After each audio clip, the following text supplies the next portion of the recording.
Hello, ladies and gentlemen. Good evening and welcome to the show on this wonderful Saturday.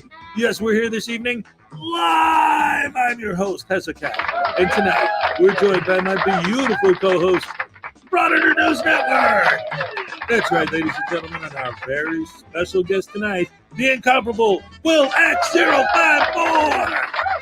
That's right, we're going to have a great time, lots of fun, including our mystery butterbrain douche canoe of the day. And as always, our show tonight is sponsored by the Grab and Bob Show and Uncle Arty's Bar and Grill of Stupidity. So sit back, relax, grab some snacks, and enjoy the show.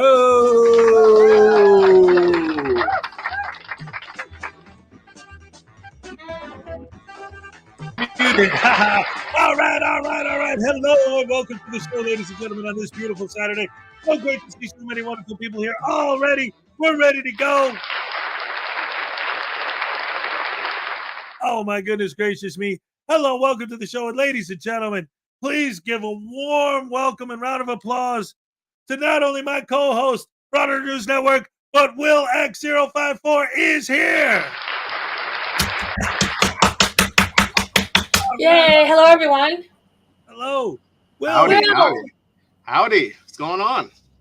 Hey, we're just started getting ready to go. So we're so happy to have you here. I've been so excited about this. Oh, I'm starstruck. I will tell you, Frauditors News Network, my favorite video of yours, and I watch it repeatedly. It was the series of the fake broken shoulder guy. And Order Strikes Back, yeah. Like the background music and everything. Like you put that presentation together so perfectly. I chuckle at it every time. And forgive me, I'm terrible with Frauditor channels names, so I'll give like descriptions of them throughout the show. So hopefully that's you'll be okay. able to follow with me. But yeah, that was my favorite video of yours is all of them. I love the fact. I love when people just review an actual Frauditor video, but I love the fact that you take the pieces of them and you put it together, and then you state the law and case law. Awesome job, just awesome. You have quickly become, I think, one of my top 3 anti-Frauditor channels.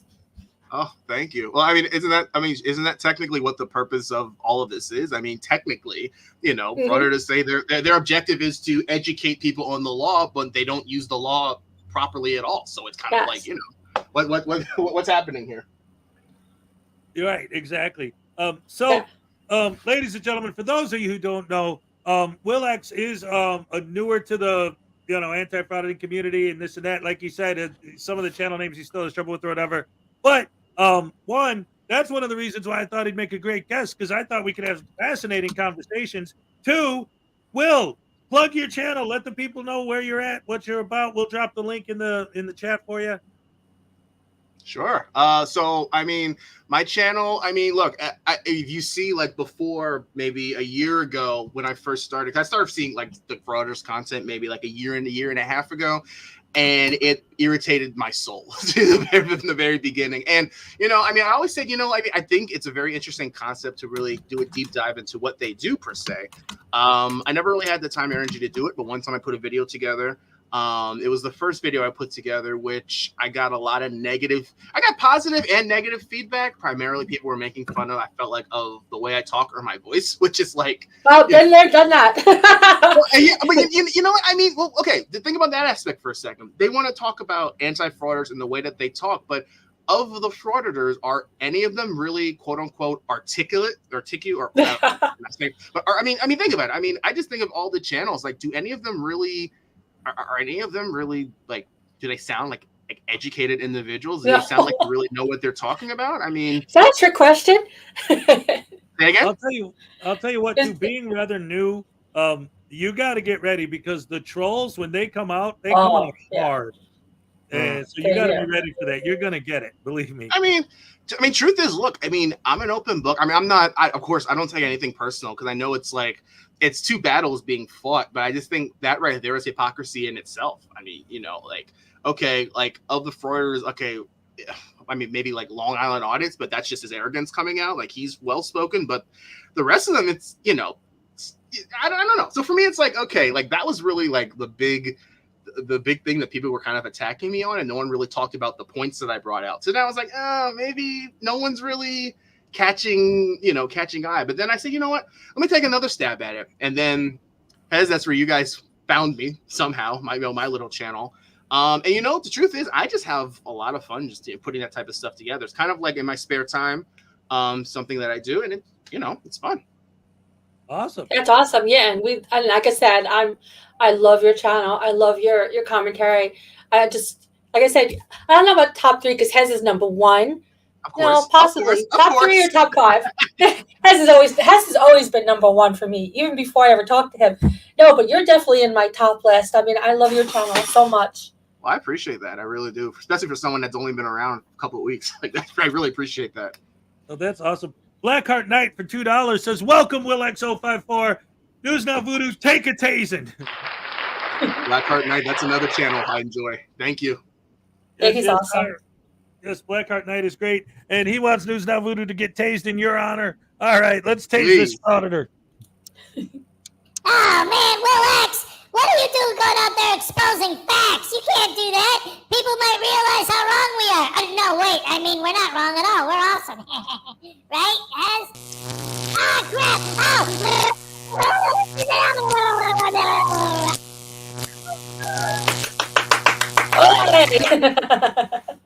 Wait, oh, no. We always love a good Frauditor tasing here. So, Will, let me ask you something. One of the things that, like I said, one of the reasons why I was excited to have you up here is because I've been, like you said, somehow you found me. When I first started out, I had 2 people that mentioned my channel specifically. Actually, well, technically 3, but there were 2 specifically. One was Law Talk with Mike, and then the other was Cat. And they took me from being a guy whose goal in life was to hit maybe 100 subs one day to being monetized and having over 1,200, like overnight. And ever since then, I felt like I go out of my way to hunt for new channels and try to support them and show, you know what I mean, back for the way that they helped me out when I was first starting, try and help other people out when they're first starting, Yeah, that's the golden rule. Yeah. No, absolutely. I mean, no, that's awesome. I mean, I get that completely because I'm in essence in the same boat. I think about like when I put the first video out, I thought, because I knew at that point, because that was about a year ago, it was a hot topic. I thought that it would draw a bit of an audience, but it really didn't per se. And that was kind of the thing. Like, okay, can I put a video out there with a couple, maybe a couple, series of likes, a few extra subscribers, maybe like you say, grow to a point and get to 1,000 subs, be monetized, have a little, little something extra on the side of fun to do, But right. So that's why when you had reached out to me, I really appreciated that. I said, wow, because I've seen content on your channel, over the last year for sure, and it's like a big channel in my mind compared to mine. I say, hey, that's awesome. So I really appreciate that for sure. Oh, not a problem at all. And also, keep in mind, like, obviously, we're going into this with me knowing that you're just starting out or whatever. So if you have, because I actually would love to, because this is what I do every day, all day. I talk about this stuff, So if there's any questions or anything you need to know, don't feel like, oh, I don't know this. Please ask me. I love this stuff. This is what I'm into. In fact, not just to plug my book, but I literally wrote a book about it called The Frauditors Handbook. I have to. That will be my next. That will be my next purchase for sure. Because I think one of the morning streams, because usually when you stream, I'm getting ready for work and I'm going to work in the morning. I work a boring 9 to 5, but you've definitely mentioned it a few times. I keep saying to myself, I'm gonna buy it. So that'll be my next real splurge for the holidays for sure. Hey, you know what? I know you got my contact information. I'll tell you what. Because we're going to start the show. We're going to open the show with one of your videos to show the people what you're doing. In honor of the holidays and everything, if you give me your contact information, I can mail you a signed copy of my book. How about that? Nice. Oh, that's so nice of you. Wow. Thank you. Yeah. Absolutely. Absolutely. All right. That sounds good. So you want to go ahead and start the show and get ready for one of your videos? I mean, can I be honest with you? I'm not a big fan of watching my stuff back, but I've learned when you're creating content, you have to, because you'll make mistakes that that need to be cleaned up. So, right. I'm not the biggest fan of rewatching my stuff, but you know what? Absolutely.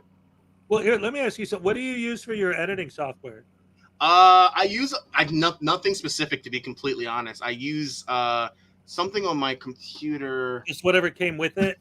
Pretty much, But I mean, as I do this more, I'm going to invest in some, which is one, like I always wanted to ask, like, what big channels or people that do this frequently recommend, but really anything that's included on the computer. I've used my phone a couple of times, but the more and more I do this, I'll be able to get better equipment. But right. For right now, nothing necessarily specific that I use.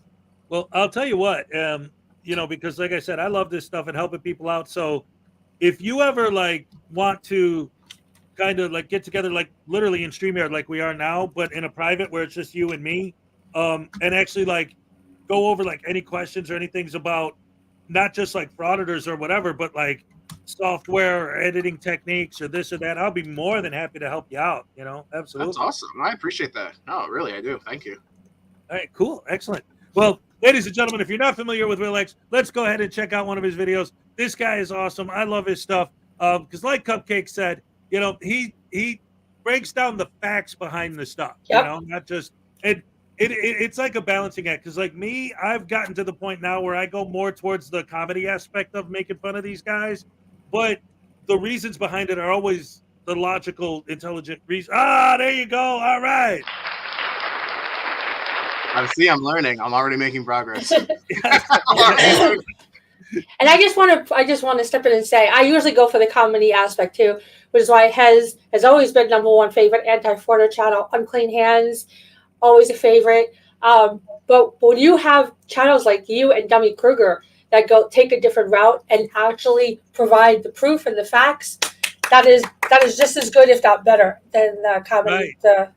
The funny factor. I appreciate that. I do have one request, if possible, because Dummy Kruger did put out a video today on Taco Terry.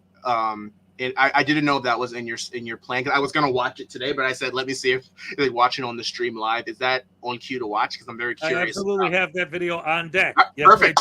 All right, do it. Wait, Raven Wing is here! Yay! I've been wondering where you've been. I've been waiting every Saturday since I've been back. I've been hoping you would show up. Hi, Raven Wing. Love you. Good to see you. Yes. Yeah, we got the best fans in the world. The Rash family's in full effect. Ladies and gentlemen, let's go ahead and get this Willx video and take a look at what he's doing. And we'll see what happens from there. But, so far, so good. Saturday night. Welcome to the SNAFU. Here we go, ladies and gentlemen. All right. I mean... I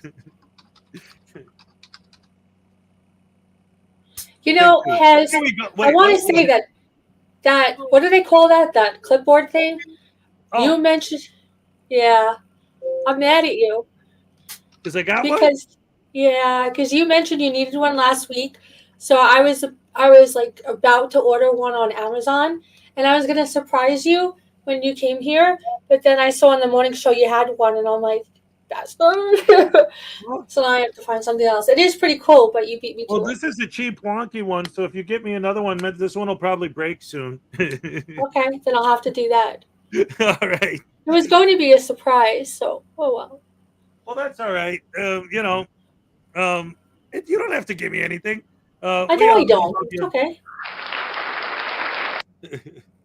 By the way, Ray, if you're listening or something, I don't know if you did or didn't, can you possibly put up the link to Will's channel so everyone can run and not walk, just run over and subscribe quickly?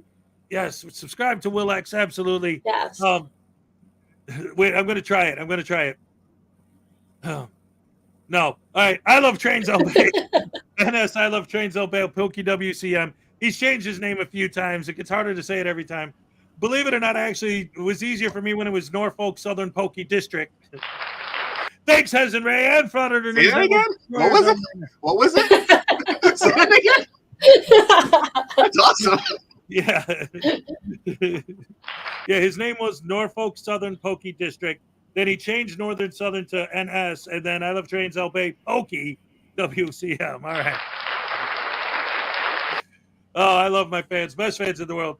Let's go ahead and check out this video, ladies and gentlemen. All right. In this video today, I thought I would put out another video talking about our, fearless You're touching my penis! Professional. Wait, I'm sorry to interrupt, but I just realized something. That's a 6-month membership milestone for Norfolk. That means I owe him, Pokey, I owe you a happy dance. All right. Olay! Hey, wait, why are there only 15 likes in here? Come on, people, please. Let's like this show. Come on, let's get him to do the super happy dance. Come on. That's Everyone, right. hit We the like to get a super mega ultra hardcore happy dance. All right. Hey, Kimber, hit the like button. All right. All right. Back to the show, ladies and gentlemen. No, I'm sorry. Hold on. Now let's return to our regular scheduled program.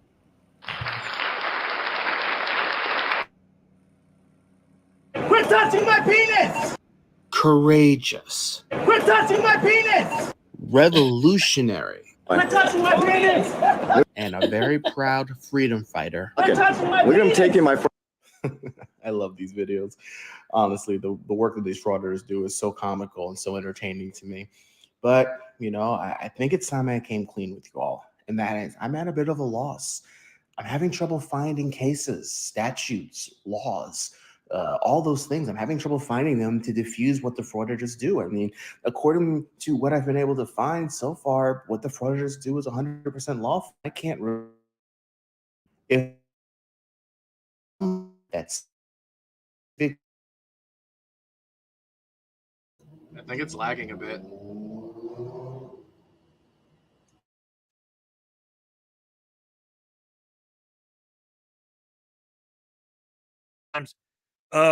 It's become a tradition on this channel because at one point my producer Ray was talking to me about, you know, I was having trouble and she said pizza, and ever since then now we call it pizza-ing or pizza time, and people in the chat will be like, dude, your pizza. So it's become a thing now. Yeah, see in the chat people are saying pizza. Okay, now I'm in the loop. Okay, I was confused at first. Yeah, I didn't understand it either. It's not something you would get on your own. All right, back to the video, guys. We got my internet back. All right. Is false.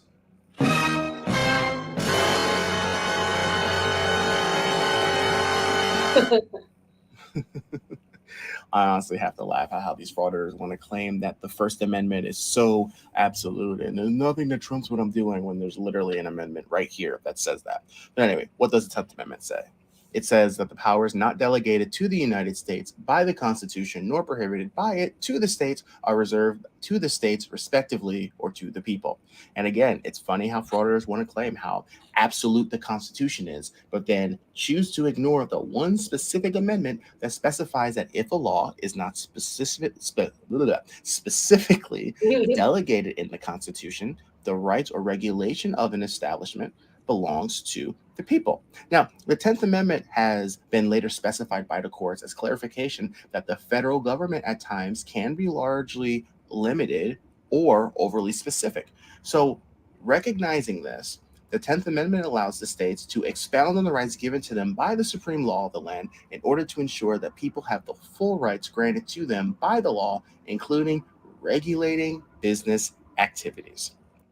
All right, so real quick, I wanted to stop there for two reasons. One, this is a perfect example of what I'm talking about because we, you know, when we talk about these guys and do our, you know, commentary on their videos, we're always mentioning the 10th Amendment this, the 10th Amendment that. But again, that goes down to loving the way that you're actually breaking it down. You know, like, okay, what is it with the 10th? Well, it's this. Awesome. And I just want to say something, you know, regarding how the frauditors just ignore parts with certain things. Just like in my video, I mentioned how frauditors ignore, like they always say, well, that's my First Amendment protected a right, whatever, to film in public. But then they ignore the other side where the Supreme Court ruled about limited and non-public forums and how they have the right to restrict your supposed, you know, rights. So it's funny that they believe the Supreme Court ruled that they can film in public, but they don't agree to the part where they ruled that the place they're in is not public. It's amazing how they pick and choose things. And if I may, I want to add to that because think about like how the frauditors feel about filming the police. They always quote the case Turner v. Driver, but it's like they quote Turner v. Driver. They're like, "Oh, it says I can film the police," and I'm like, "What does the case go on to say after it says they can?" It states specificity of when they can film, and it's like again, there's so many examples of exactly that when they say, "Oh, the case law, the amendment, blah blah blah, says this," and then they'll literally cut out where it gives exceptions, which typically is what exactly they're doing, like poster 7 in a post office. You get poster 7, and it's right there. It says, I don't remember the exact language, but it says unless I believe it's filming is prohibited is permitted unless prohibited by authorized personnel, something along that language. And it's like, okay, an employee is an authorized personnel. They say stop filming. Oh, poster 7 says I can, but like if you read it, it says you can't if that's specific. If that's the case. You to stop. Right. So it's like they say everything in which in this video I mentioned talking about what either it's absolute or it's not. So, but I don't know. It just is mind boggling to me. Yeah, mine to me too. Yeah, I call it illogical logic that comes from these guys. Illogical, that's good. Illogical logic. Selective learning. Selective learning. It's like they select what they want to learn, or selective memory, whatever you call it. It's just stupid. Selective education. Yeah, there you go. Perfect. Yeah. There's a video that I'm gonna cover probably for Monday's show, but there's this one guy and he's talking about, he used the example of the way that these auditors educate people on the First Amendment, like that you're allowed to film them without their permission, is by filming them without their permission, is the same thing as me deciding that I want to support the Third Amendment by dressing up like a soldier and sleeping in somebody's bed after breaking into their house. And if the cops kick me out, you pass the audit. Yeah, it's stupid. There's no mental reasoning for what they do or say. But Griffey for 2 Australian, which by the way, I got a package from Griffey today. And one of the things I'll go over to Griffey, I love you. Show. So on Monday, I'll mention the whole thing. Well, one of the things that was in there was a gift for a cupcake. He actually gave me to give her a quokka. A quokka! Oh my God, Griffey, you are so freaking awesome. That is one of the best presents ever. That made me smile tremendously. Thank you so much. Yes. Very, very cool gift. And speaking of which, for $2, he wants to see Voodoo get tased because he thinks my internet's bad from playing with the wires. Hey, Voodoo, are you playing with the wires? Wires? What wires? I don't see any wires. What are you talking about, Has? Yeah, I didn't do nothing. Wait, Voodoo, shut up for a second. Shut up for a second, Voodoo. Hey, Hez, wasn't there a camera that went with it? Oh, yeah. Hold on. Show her the camera. That way I get a break, man.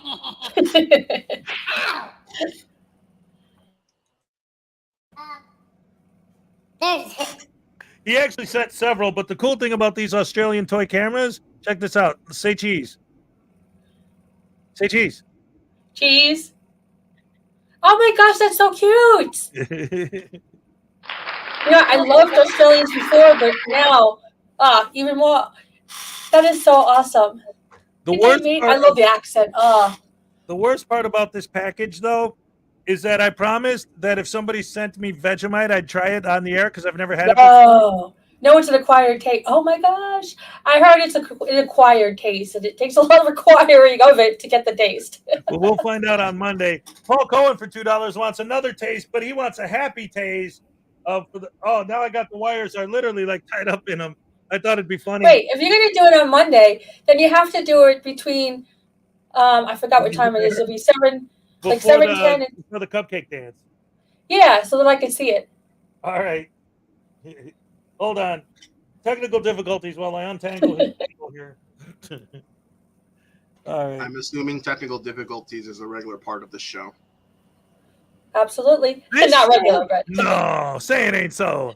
It does happen though. It's of great, course, though. any production, of course. She was ready. She was ready. Okay, see, Ray knows how the happy taste works. All right, let's get to it. Here we go. 3, 2, 1, happy taste. Ow! Ow! Okay, wait. Take 2. All right, Ray, let's try this again. Happy taste. 3, 2, 1. Ow! go.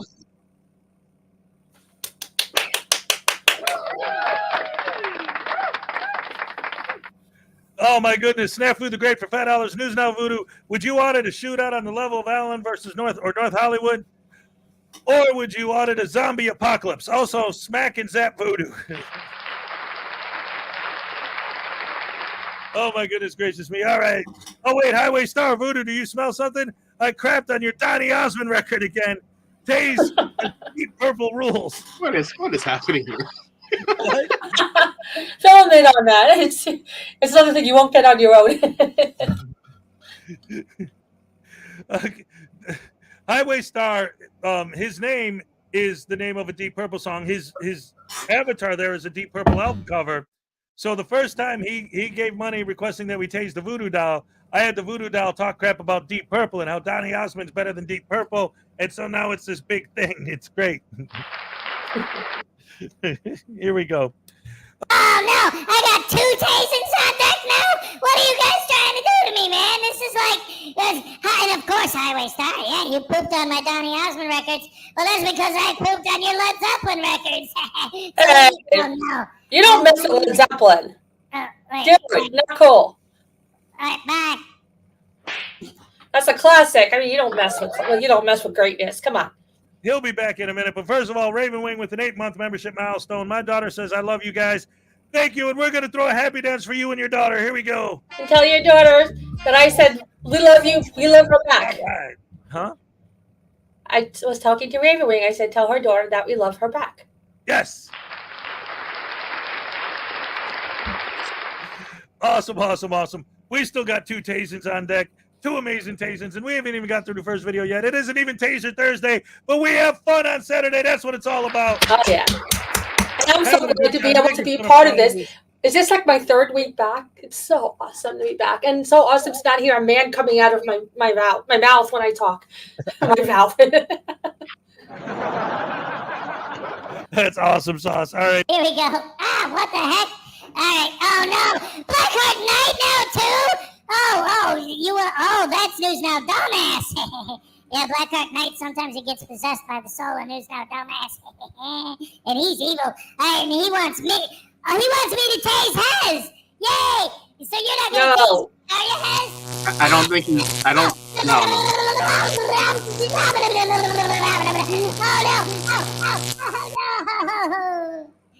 Oh, wait, there's more? Oh, there's more. But wait, there is more. Oh, I guess not. All right, so then I'm leaving.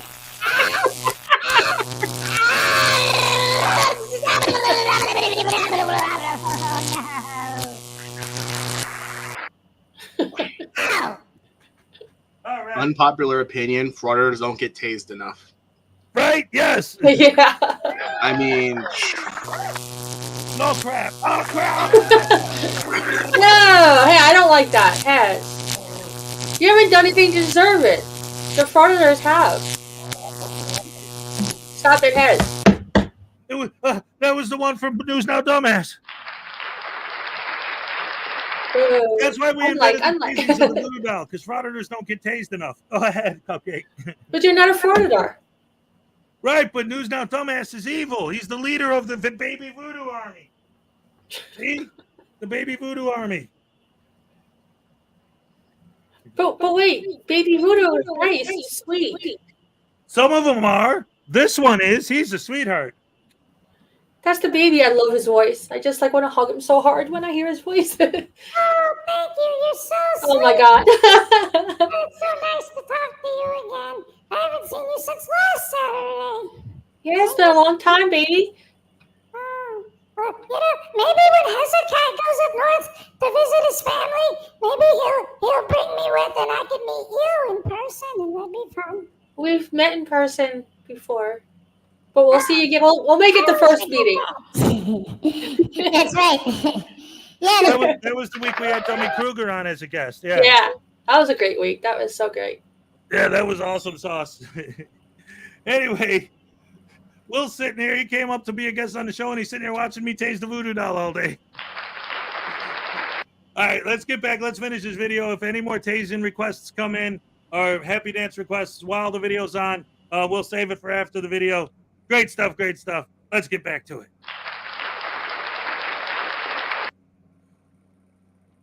Now, how do we know this? Well, look at the language of the amendment. It says that powers are reserved to the states, meaning that the powers that are not specifically specified by the Constitution are reserved to the states to make specific rules and regulations on. Now, this is applicable when this argument is made. Policies cannot trump the Constitution. Well, please follow our rules. No, that's You can't report in this, sir. a rule does not trump the First Amendment. Wait. Enforce a judicial order, and you're violating that. Are you law enforcement? Yes, I am. Enforcement? I am law enforcement. Okay, so you enforce laws, not policy. I also enforce the buildings. Am I being kicked out of a public building? You're not allowed to film here. Look, the sign's right there. Well, that's just a policy. I mean, this is a public. Videotaping in here, because obviously they have. I get that, but this is federal property, right? So they just don't get to make up rules. Laws And what matters. this really brings to mind that argument that the frauditors make: law versus policy. Frauditors will say that, oh, well, your sign is unconstitutional because it's just a policy, it's not law, or oh, you're supposed to be law enforcement, not policy enforcement. But again, according to the 10th Amendment, as we have discussed, it is the right of an individual or an establishment to regulate what takes place on their said establishment if it is not strictly prohibited by the Constitution. So if a business owner wants to put in a sign or a policy regulating what takes place in their firm and making rules, they are 100% allowed to do so. And that's the point. Now let's bring in some case law on this matter. This case, and when I was doing research, I found there weren't a super amount of recent cases that really highlighted this point, but there were some cases that really brought out some interesting points. In particular, this one, US v. Sprague from 1931. It really goes to specify specifically what the purpose of the 10th Amendment is. And there's a point in this case that really clarifies that the Constitution is to ensure, as we mentioned earlier, or protect the rights of the states to protect themselves from being confined by the federal government. So this will enable them to create rules that are locally applicable to said state. That's why every state has regulations that vary. Every state is able to. Ladies and gentlemen, Willx, when he first got here, was talking about Dummy Kruger. Dummy Willx is asking, who's this guy talking? He's making a lot of sense. He's here now in the chat. It's funny because Dummy, I sent you an email like a month ago actually, and I never got a response. And I was like, oh, he saw my stuff and thought I was making nonsense. I was like, oh, nah. He was like, who is this guy? No, it's great, man. This is Willx054. I love his videos. He's awesome. He brings facts to the table. That's what I'm talking about. And I will say with absolute certainty that I think, as far as facts and case law and all that stuff, the two best anti-frauditor channels that I think are going to eventually make some kind of change are Dummy Kruger and Willx. Yeah, absolutely. She was saying earlier, Dummy Kruger and Willx are if like, you're putting me in the same sentence as Dummy Kruger, that means a lot. Well, you deserve to be there. You both because Dummy stuff is absolutely out of the world. Yeah, I mean, yeah. honestly, And like, you both do the research. You both do the research. I mean, you bring actual information and entertainment. Bravo to you too. I love you both. When I first subscribed to his channel about a year ago, that was part of what gave the idea. Like, hey, look, a channel that makes sense in explaining, not just saying blankly, oh, they're not making any sense, but showing why. Because right. if people that are followers of frauditors are ever to not convert, but to go to the other side, they have to see why. You know, they're not just going to just blindly change. So I was like, hey, look, Dummy seems like he's the only channel out there that does that. I might as well try it. Yep. So honestly, that's where it came from. That's great. And you know, it's also fascinating too, like I was saying to you earlier, like with the editing and stuff, like that's why, like, just starting out, obviously, you know, you're learning, but you know, Dummy Kruger's been at this a while, so he's got it, the production value and all that is all slick. But as far as just the facts or whatever, the meat of what he's saying, it's all there. You know what I mean? You're doing the same thing, just, you know, it's just a matter of time before you build yourself up to that point. Yeah, that's the goal, honestly, for sure. Absolutely. You know, it'd be great if one day some judge sentences a frauditor and says one of the requirements, besides, getting a job, you know, is to watch all of Willx Dummy Kruger's videos, every single one of them, twice.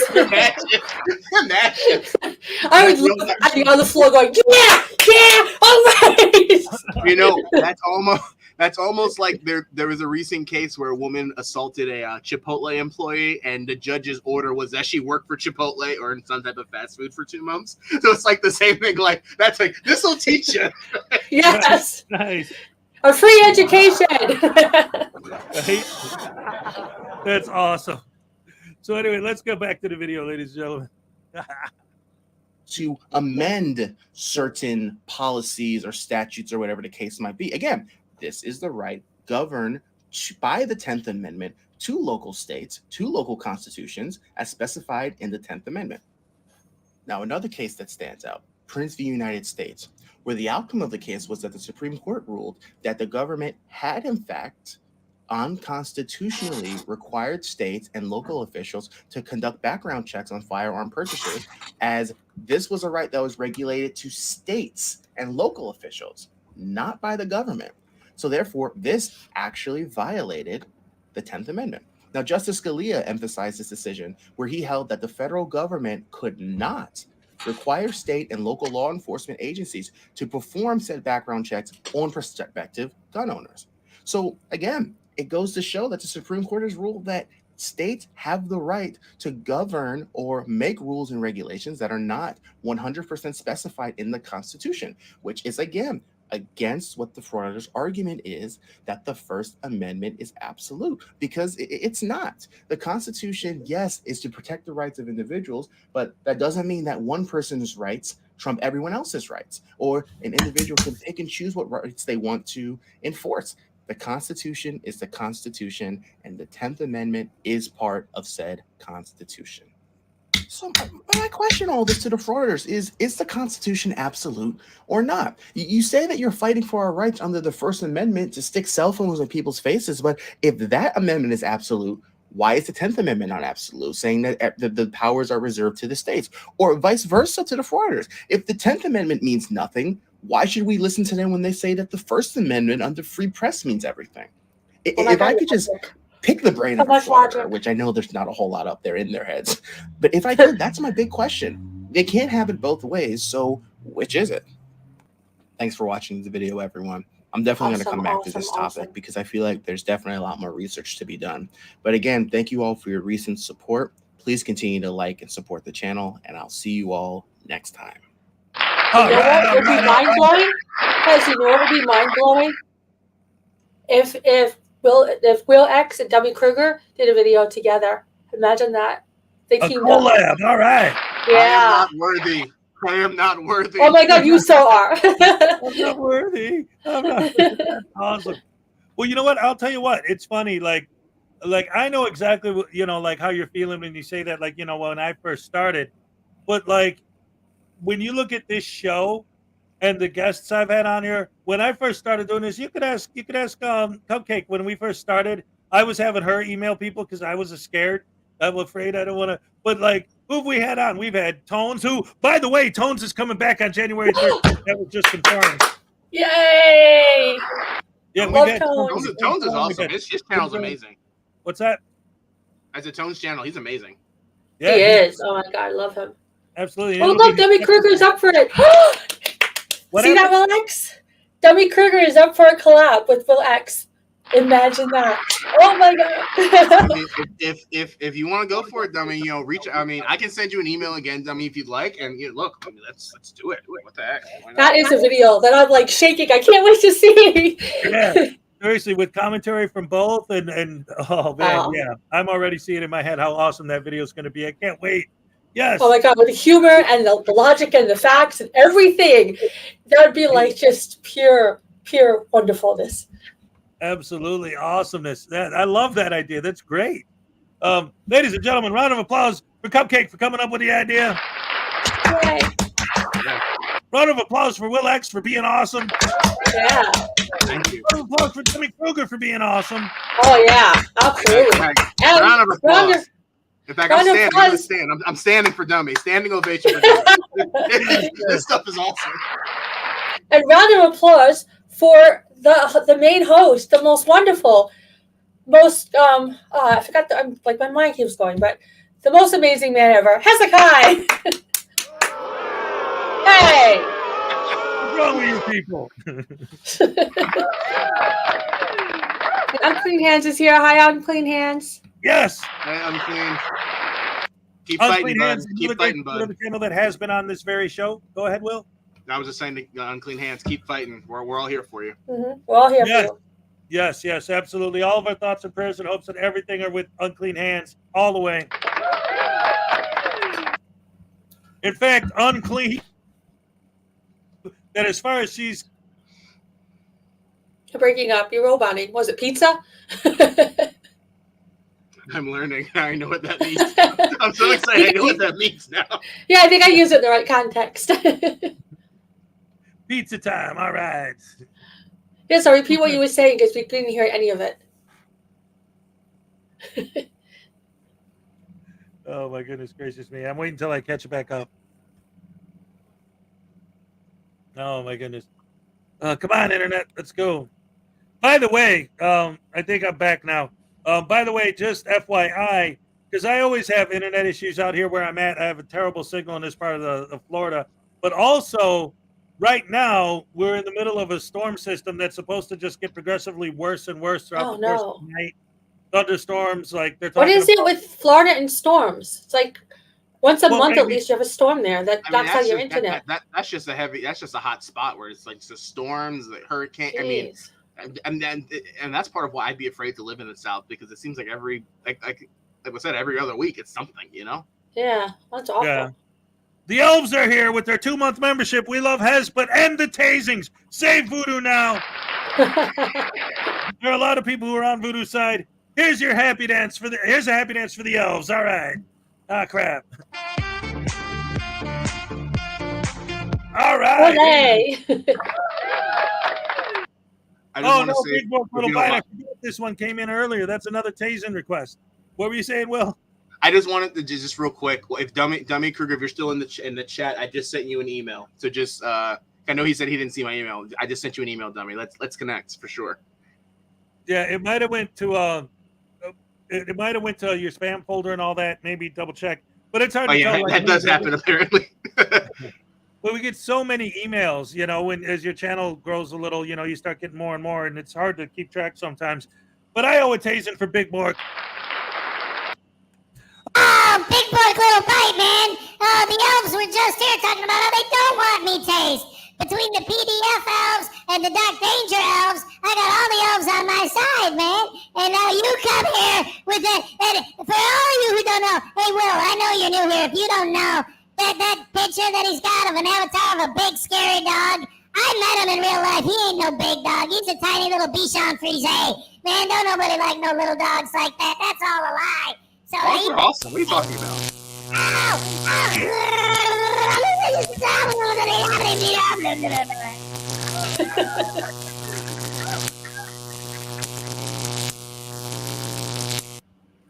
It's a live show, people. Mistakes will be made. That's how you know it's live and not Memorex.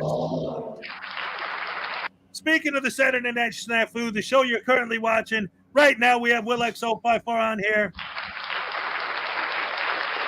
On January 13th, our guest will be Tones Overthinks It. January 20, the girls are coming back. We're going to have Little Chihuahua and Frauditor News Network on the Frauditor Comedy Show and Little Chihuahua. Oh, wow, nice. January 27th, Takedown Exposing Frauditors will be here. Yeah, nice. Got a lot of great shows to look forward to coming up in the near future. Takedown is a very underrated channel. Takedown has some of the best videos I've seen for sure. He is great. Yeah. I got to put that out there. Takedown. Yeah, absolutely. Takedown's awesome. Again, another friend of the show who's been on before. Also, my producer, Ray is also his producer. So sometimes she does double duty. That's great stuff. Especially like when she was like Cupcake, when you were gone for a while and Ray was taking your spot, she was, well, even on the Thursday show, but like especially on Saturday, she's co-hosting, she's producing, she's doing everything. Round of applause for Ray for all of her hard work. Oh my gosh, yes. Honestly, based off what I've seen in the short time I've been around, Ray has done so much for so many. Oh She's my the gosh, backbone. yes. She is literally the most underrated backbone of the community, and that Yes, gets to be absolutely. applauded, and there's no doubt. Absolutely. Love that. Love that. Thank you so much for that. Everyone, put a heart in the chat Right just now. because we love Ray Ray. Yeah, round of applause for Ray Ray. Yes. With that, I'm a little annoyed. I thought she'd be here. I thought I could actually say hello. Like I'm actually like sad. Like I told me she'd be here. Hey, come up, say hi to Will. He wants to say hi to you. Oh, she's here. Oh, can she say hi, please? Oh my goodness. Because the interesting thing is when you there she is. Hi, Ray.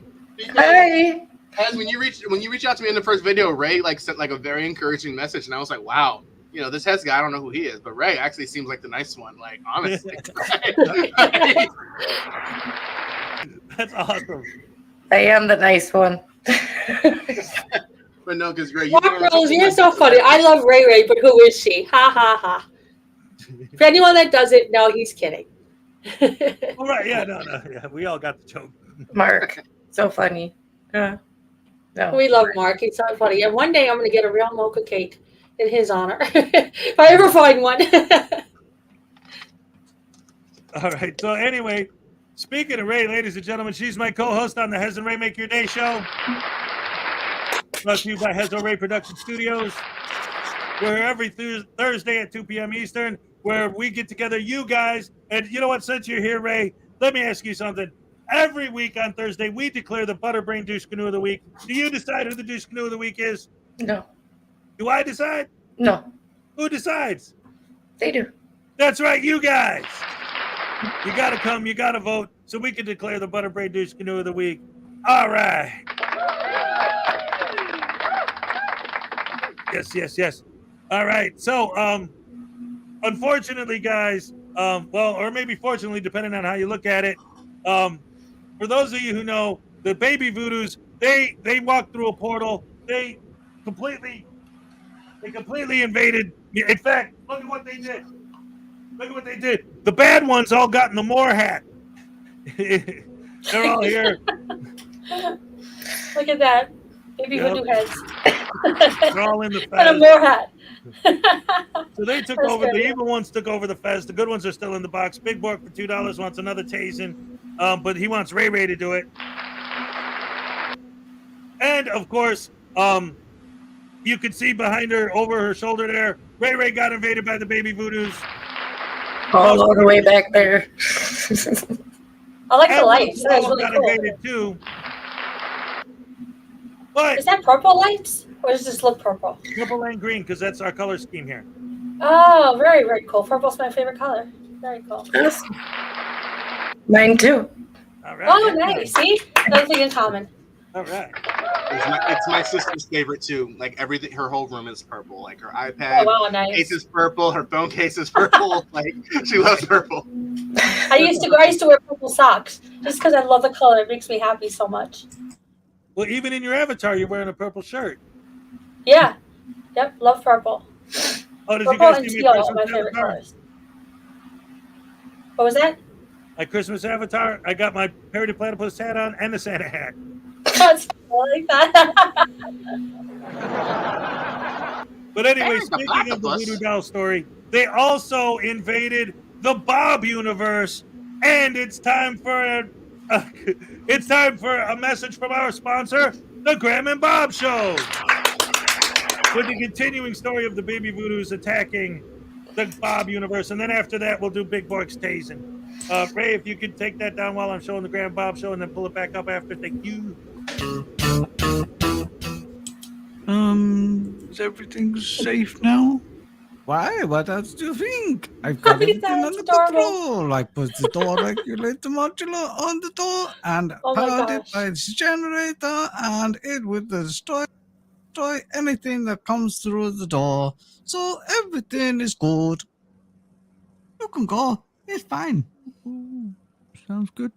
Thank you. So, Bob, what have you been doing? I'm trying to track down Voodoo Bob.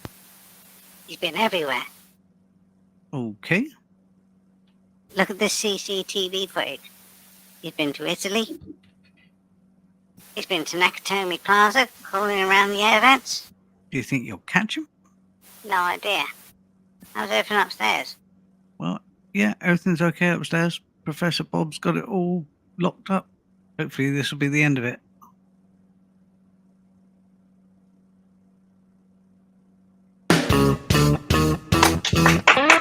Yeah, how awesome.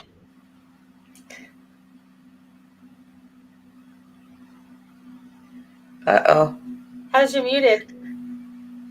Hi, guys. Welcome to the Hez Does Tech Show, where I teach you how to screw up live in front of the world. All right. Speaking of the Graham and Bob Show, you can kind of see it behind me. He's been a big supporter. He truly is a sponsor of the channel. He sent me this promo poster for the Saturday Night SNAFU, sponsored by the Graham and Bob Show. Another round of applause for Graham and Bob Show. If you guys aren't subscribed, get over there, watch the Adventures of the Bobs. It's good stuff. Run, don't walk. Yes, run, don't walk. By the way, Hez, I heard you say that in your morning show and morning. I was like, yeah. That's right. That's right. That's right. Love it. Love it. Love it. Good stuff. Good stuff. Good stuff. So anyway, let's go ahead, and since it's already been requested, what I'm going to do is I'm going to move ahead the Dummy Kruger video. Nice. Because again, I was going to show it, and since we got a request for it, let's go ahead and get that on. Get that going. It's going to be good stuff. Ladies and gentlemen, boys and girls, women and children of all ages. Oh crap! I owe a tasing to Big Bork. Thank you, Ray, for reminding me. All right, here we go. And he wants you to do the tasing. Oh, yeah, that's right. Oh, no. All right, listen. Hello, lady. And I know this lady. And I know her. Who's this guy? That's Willx. Oh, yeah? What does he do? Are you a frauditor like me, or are you one of those, what do they call them, good guys? He's a very intelligent good guy. Yep. Ah, crap. You can't bring brains to a frauditor contest. That's like bringing a gun to a knife fight. You know what I'm saying? You know what? You know what? You know what? Shh. Ah, crap!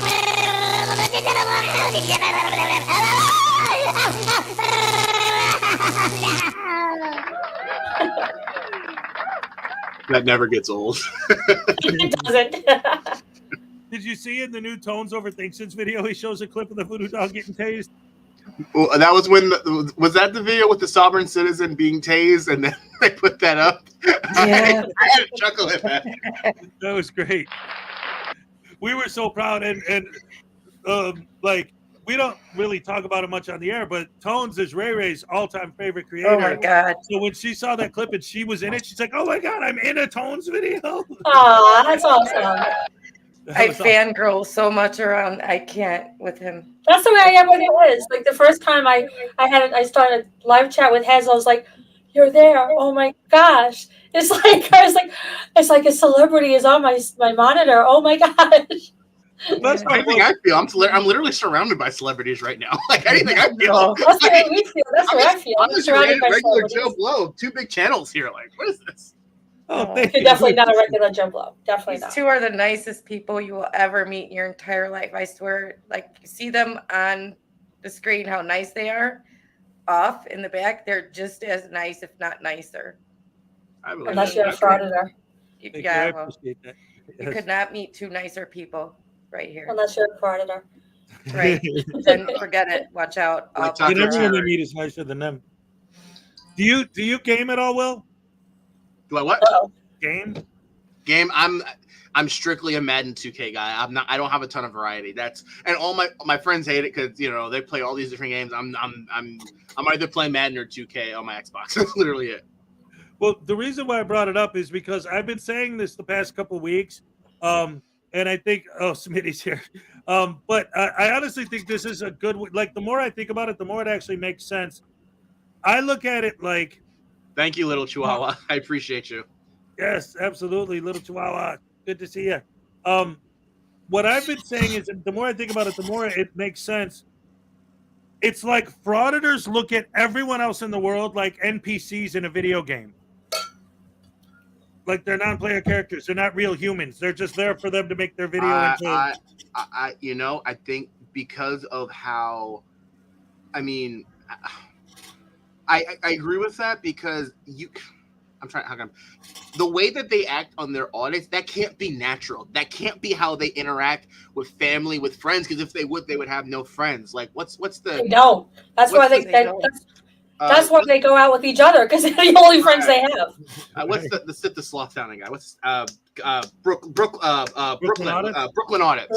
I said I'm like, well, he sounds like Sid the Sloth, but no judgment here. But it's like, you know, like just the way that he talks to the officers, you know, how demeaning he is, or the other one, the one that traveled, that's always in Alaska now. I'm sorry, I'm not good with Aselmo, the Auditing America. Asmo, you mean? Yeah, guy? Yeah. Well, yeah, because he's Auditing America. I mean, just the way he just talks to common people, just unnecessarily condescending, the unnecessarily just rude, and just like it's like you can't talk to another human being like that and be okay with it. You either are that miserable a person, or that person does not exist to you. Like I'm convinced in a video game. I'm sorry. No, I'm convinced that they're complete wusses in real life. Yes, ma'am. I'm so sorry. Don't hurt me. I'm so sorry. Don't leave me. I really admit that. I really believe that. Why do you think whenever someone of the public stands up to them, they either cut their audio or they run? What was it? It was. Oh, they pepper spray him. yeah. There was a one video, and I think it was a smaller Frauditor channel, but that was what happened. Like a guy started running after him. He started running for his life. He talking all tough and all that. He was like filming like his girlfriend and his friends, and the dude was like, "Yo, what's up?" And started running after him. He started running for his life. So I agree with that. I don't think they, they weaponize a camera, but if that camera was off, I promise you they wouldn't act the same way. I promise you. They'd be peeing in their pants before they do it. That's the first thing they do is pee in their pants. Then they reach for the pepper spray. They're the biggest cowards on earth. I mean, that's why guys like I'm sorry. I can't even think of his name. He's always with Regan Benson. What's his name? Oh, DMA. Denver Metro Audit. I'm sorry. I should be better with the names by now. No, you don't have to. Trust me, you don't want to be. It's good to be that way. Yeah, but DMA, does he ever do? He rarely does audits by himself. It's always has to be with someone else because He's a coward. Exactly. Yeah. You know, like he talks tough behind a camera, but I promise you, like that one audit where he got arrested, the last one I think the big major one that he did, like he was by himself, but like he wasn't nearly as aggressive or condescending as he usually. It was annoying, but again, like these frauditors, it's like they don't have much of a backbone. So like I don't see them acting this way once the camera is off. Nope, I don't either.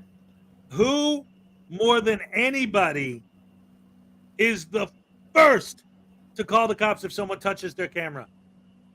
The frauditors. Frauditors. Yeah. Like the police assaulted. Arrest him. Oh my God. Yeah. Like the police that they wanted to fund so much, that are tyrants, that are cowards, that are thugs and all that they're the first one that they call. And it's like, that's so like, I don't get it. It just doesn't make sense to me. Just like Anselmo at that, it was the post office where someone was confronting him and he ran out like a little baby. And you didn't show it, but I'm sure he peed his pants because he's such a coward. And then he calls the police. I was in danger of my precious life. Shut up. Like for me, like with DMA, like there was a video where like someone like literally like tapped on his microphone and DMA started almost crying, like screaming at the guy.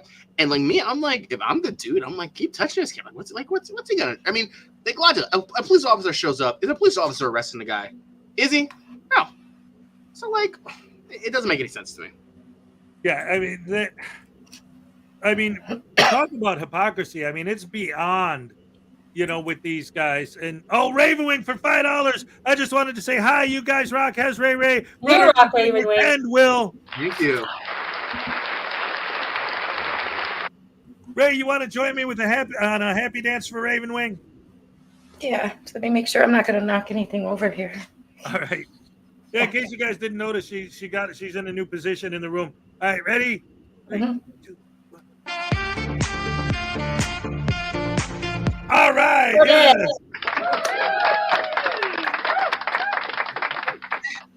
All right. Anyway, ladies and gentlemen, the new Dummy Kruger video. Oh my God, his face is so punchy. Oh my God, singing voice is like. They just took my piece of paper, so now I can't go home. Like I said. That was not funny, Demi Kruger. That was awful.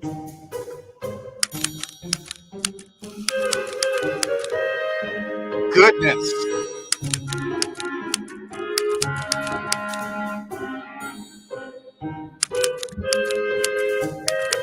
Get a job. I'll stand at it when a judge has to tell you you're forced to get a job. I gotta like his video I'm gonna go like his video just for that entrance. Welcome to the Dummy Kruger channel, everyone. Today's video takes us to the Calvert County District Court, located in Prince Frederick, Maryland. Last month, Annapolis Audits was found guilty of criminal trespass when he refused to leave the Calvert County Health Department after having been asked to on multiple occasions. Originally, he was found guilty of the same crime in the district court this past March, but he appealed to the circuit court where he once again struck out. Not only did he strike out, but oh guys, I just can't do it. I don't want to ruin the surprise. I will promise you this, however, if you stick to the end, it'll be worth the wait because it makes it that much sweeter. Who does not stick to the end of watch the what led to his video? arrest, what happened at district court, and finally finish up with the results from the circuit court after he lost his appeal. But before we get started, please do remember to subscribe, hit the notification bell, like, and comment below. Let's jump right in. I love the music. Anyway, I asked for Champ to come out so I could drop off this letter of intent to sue that I'm here to drop off to them. And he came out with the health director, Dr. You said Pawlowski, something like that. And the guy came out and actually attacked me, tried to grab my camera. When I took a step back and informed him that that was actually assault, and if he attempted to do it again, I would defend myself. He turned and had this lady call 911 and act as if I was out here causing the disturbance, even though he just attacked me. So now they're trying to say that this public lobby of this public building is somehow protected by HIPAA, and that they're calling the state's attorney to confirm that it's protected by HIPAA, because apparently the state's attorney makes the laws now. So again, I literally was here to drop off a piece of paper and I'd be gone by now. It's a 30-second. Is it possible that they called the state's attorney because the state's attorney knows the law? The law, right. They don't make the law, but they can understand and interpret the law. Duh. I mean, So what are you making this guy so it's far, logical. Will? Sense, you know? I'm sorry, what? No, I said that it makes sense. Like, I don't like he's talking like, oh, I don't know why they would do that, because he is literally a legal expert. He literally knows the law. Ding, His ding, ding. profession is knowing the law. Right. Well, have you heard any of these idiots? So, the legendary Schrodinger's cat, R.I.P. Big Cat. R.I.P. Schrodinger's cat always used to say that he looked at Frauditors as the light version of Sovereign Citizens light. Have you ever heard the argument that lawyers are part of, because crossing the bar, which literally means like the bar, like the line between, the judge and the prosecutor and all that, and the gallery, you have crossing the bar, actually stands for BAR, British Accredited Royalty Organization, and you can't trust any lawyer because they're all actually members of the British Parliament or government or whatever, and have no power in the United States. I've never heard that, but that makes no sense. Well, exactly. That's why they believe it. What was the channel that you referenced? I mean, just now you said RIP. Schrodinger's cat? Oh, Schrodinger's cat. Oh, you don't know about Schrodinger's cat? I don't know the channel. No. Oh, you okay? Oh. I'm sorry. That's a dark topic. I'm sorry. I didn't understand. No, you're still. That's why I said earlier. Like, if you got any questions or anything you want to, because I've been engulfed in this for years now. Like, I love this stuff. I'm more than happy to enlighten you on anything and everything. Schrodinger's cat was, and I don't think anyone would argue with me, probably the top guy in our genre of review and commentary videos. Back in those days, it was all about him, Team Skeptic, and like Radical the Unhallowed Knight. Vilified Freedom was starting to pick up steam at the time. But yeah, he was the king, absolutely on top of his game. One time, in fact, it was one of the funniest things I ever saw in my life. They had a Schrodinger's cat roast, and everybody was up there on panel. Kick was there. You know, I mean, everybody, like all of the legendary, you know, creators at the time. Just in case he doesn't know, Kick is keeping it criminal. Yes, keeping it criminal. Kick, yeah, he's another great one. But anyway, everybody's up there doing this roast of him, and they're all making fun of him. And, you know, it was a roast, right? And he's just sitting there, and they're talking all their stuff, you know, whatever. And they're like, okay, now it's your turn after everyone roasts him. It's your turn to respond. So how does he respond to being roasted for the last 2 hours or however long it was? He doesn't say a word. He had his emoji on screen, like, you know, like this. And then when he turned it off, it was him polishing his silver play button. That's great. Awesome. That's so classic. That is great. I love that. Yeah, that's the way you respond to getting made fun of. So he passed away. Wow, that's great. Yes. Unfortunately, he passed away just over a year ago. Yeah. But yeah, he was literally the guy. In fact, my book, the very first thing you see when you open my book is it's dedicated to him. We're gonna correspond about the book. Yeah. Well, right. Hey, Ed, why don't you have like a special segment or something like every Saturday showing a Schrodinger's cat video? I would love that. I mean, just a suggestion. I don't know if anyone else I could get into going forward. Absolutely. Wow. Yeah, Schrodinger's cat was the best. But anyway, in the meantime, let's get back to the video. All right.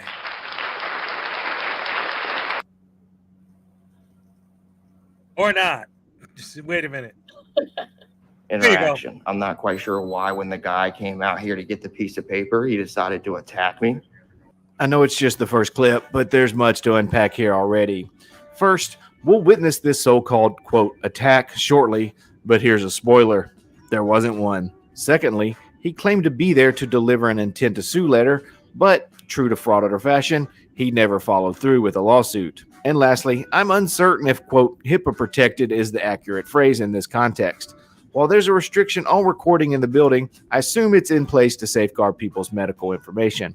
According to Mr. Hardy, yep, he is not allowed to record anywhere in the building. Yes, I am. So, sir, we spoke to the state's attorney's office for Coward County, and you're saying that this building is protected and you cannot. It's not protected. It's a public building. Well, that's what we're letting you know. Okay. So if you don't stop, then you're going to be charged. Okay. Okay. Okay. So what would you like to do? I'd like to drop off my paperwork and then go about my business. I'm not trying to stay here and film at all. Like, what part of that do you guys not get that I was attacked? You guys have cameras on, correct? You guys have your cameras on. Are you going to turn your cameras off? Are you going to go tell them to turn the camera behind that door off that's on right now in this public lobby? Sir, can I show you that there's a camera actually right here in this public lobby that's publicly accessible that I can access with the Public Information Act request? So how can they film in this lobby and the public access it and then them tell me that I can't film in this lobby? Okay. They're filming and it's publicly accessible. Why can I not film? Okay. Officer, I think I'll handle this one. In the highly improbable scenario that Terrence managed to acquire this security footage, it would unquestionably be redacted to avoid violating a patient's privacy. The tiny little man behind the camera would do no such thing. All right, so that's another point, and we got a couple things I want to talk about with that. And of course, Highway Star, we're going to get to you in a second. But Will, what do you think about this whole argument that these guys make that security cameras are exactly the same thing as them with their stupid phone cameras and stuff? Okay, so I mean, I can go with just a general statement with what we talked about earlier. They have absolutely right to regulate what happens inside their building. They can say, hey, look, we want, I'm just saying hypothetical. They could say, we want cameras to view everything that goes on in the building, but we don't want independent patrons filming on the inside. But my argument is, I mean, it's security cameras. Security cameras are not disseminated to the public. They can be requested by the public, but They're not making money from the security cameras. Right. So they're not posted on YouTube blindly with no care and consideration. And first of all, have you ever seen like security cam footage? Their security cam footage specifically is not like it's not HD high depth where it can see. Yeah, exactly. It's not zooming in on persons, it's not zooming in on documentation, anything like that. But frauditors, you'll see, like they'll intentionally zoom in on people's faces, zoom in on counters. That's just, and that's part of the whole intent to annoy, harass, all that, which I'm not even going to get into.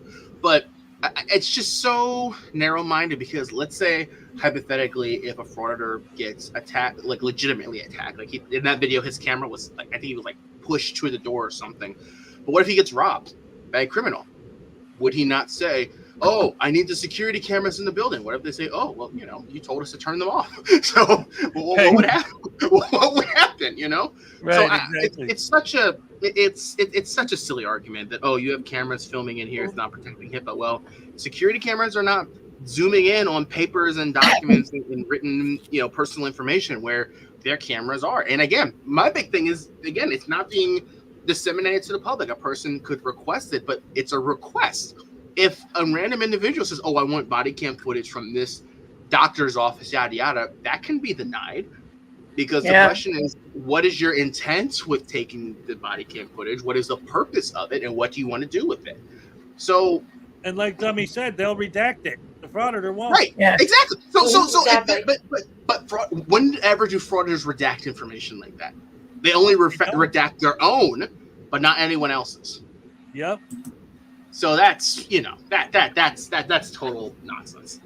Little Chihuahua Big World, for $2 just got you an entry into this channel's giveaway for this month, welcoming you to the community. Thank you. That's nice. So we owe Little Chihuahua a happy dance. We owe Highway Star a tasing.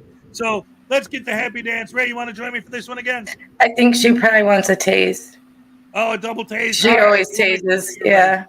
But you know what? I want to do a happy dance anyway, Dagnabbit. Okay. All right, yes. Okay. All right, Highway Star put a song on there. I know that song. It goes like this. Come on, come on, come on, come on, come on, come on. Please tase me, oh yeah, like I taste. Wait, what?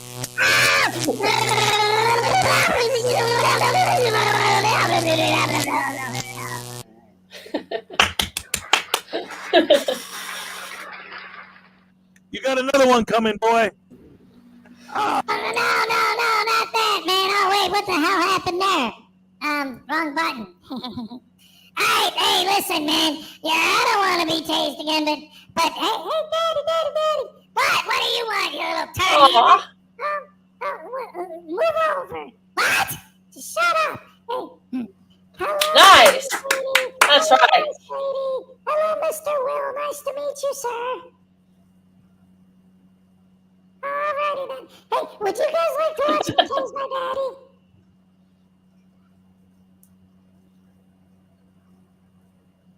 How about Yes. no? Oh, come on, guys. You want me to tase him or what? Well, I always tase him the big buck anyway. Yeah. Oh, well, that's one vote. What do you think, Mrs. Cupcake? No? Okay, well. No? Oh. She all right? Anyway. What? Ow! They frightened my mouth! Ooh. Thanks, guys. Bye. Ow! This hurts, Raz. Take it out. Oh, no!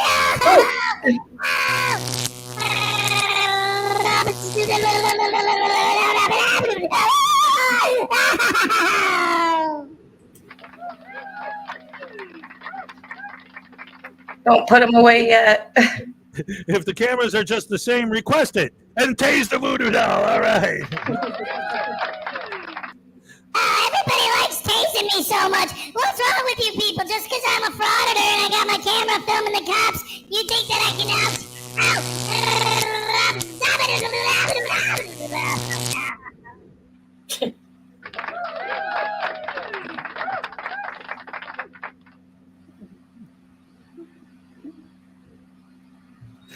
I'm sorry. You guys crack me up. I love you guys. Best fans in the world.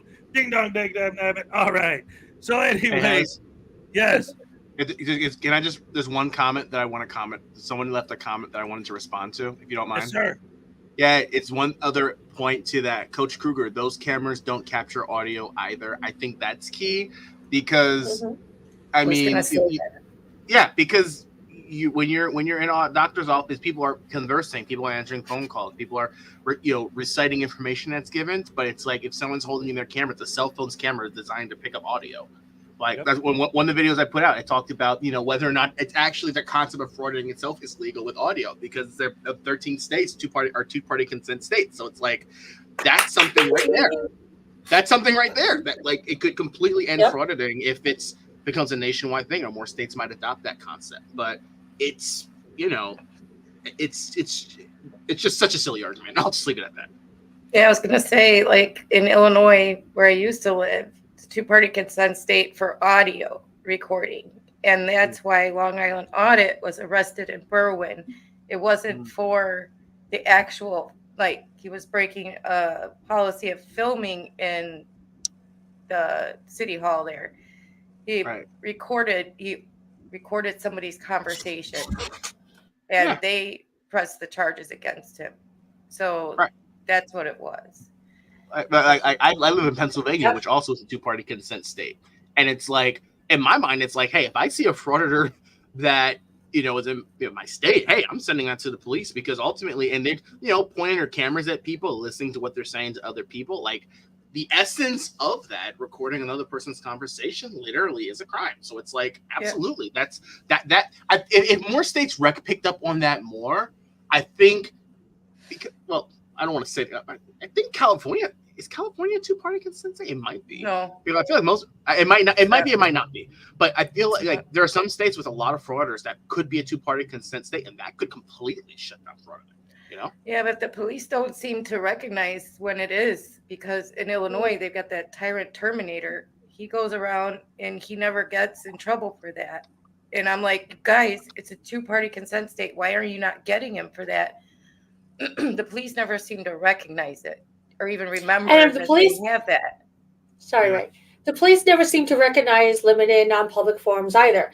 So I cringe when they go into a limited or non-public forum and the frauditor's like, I can film anywhere in public. And then he's like, yes, you're correct. Like, no, he's not correct. It's not public. Like, I wish the police were more educated about that. Yeah. Oh, look at Parson. I just looked it up. California is a two-party consent state, and I think most frauditors come from California. I feel like. I mean, all those frauditors got arrested the other day, like on federal charges. So like maybe that could be added to it.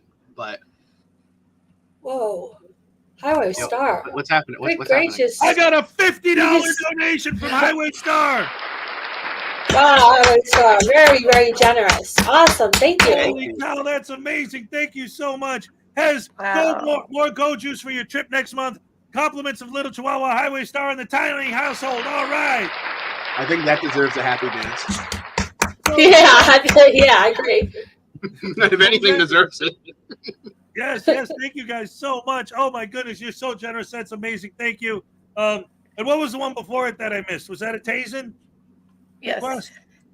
It's Parson. So much for No Taste Saturday. I tried Voodoo, but if you can't beat them, join them. Ride the lightning. All right.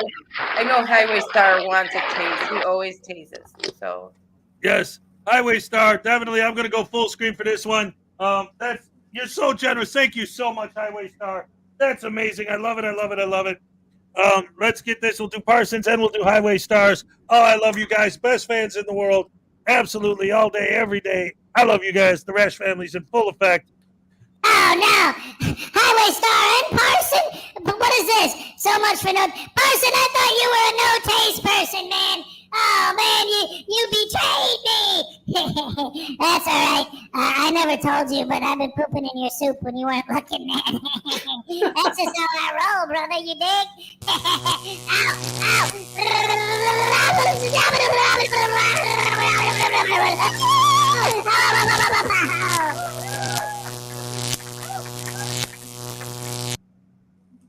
What are you doing, Hez? Why are you pulling my hair? if Salacious finds you pulling my hair, she's gonna kill you. Take this stupid thing out of my mouth, will you? Big nabbit that hurts.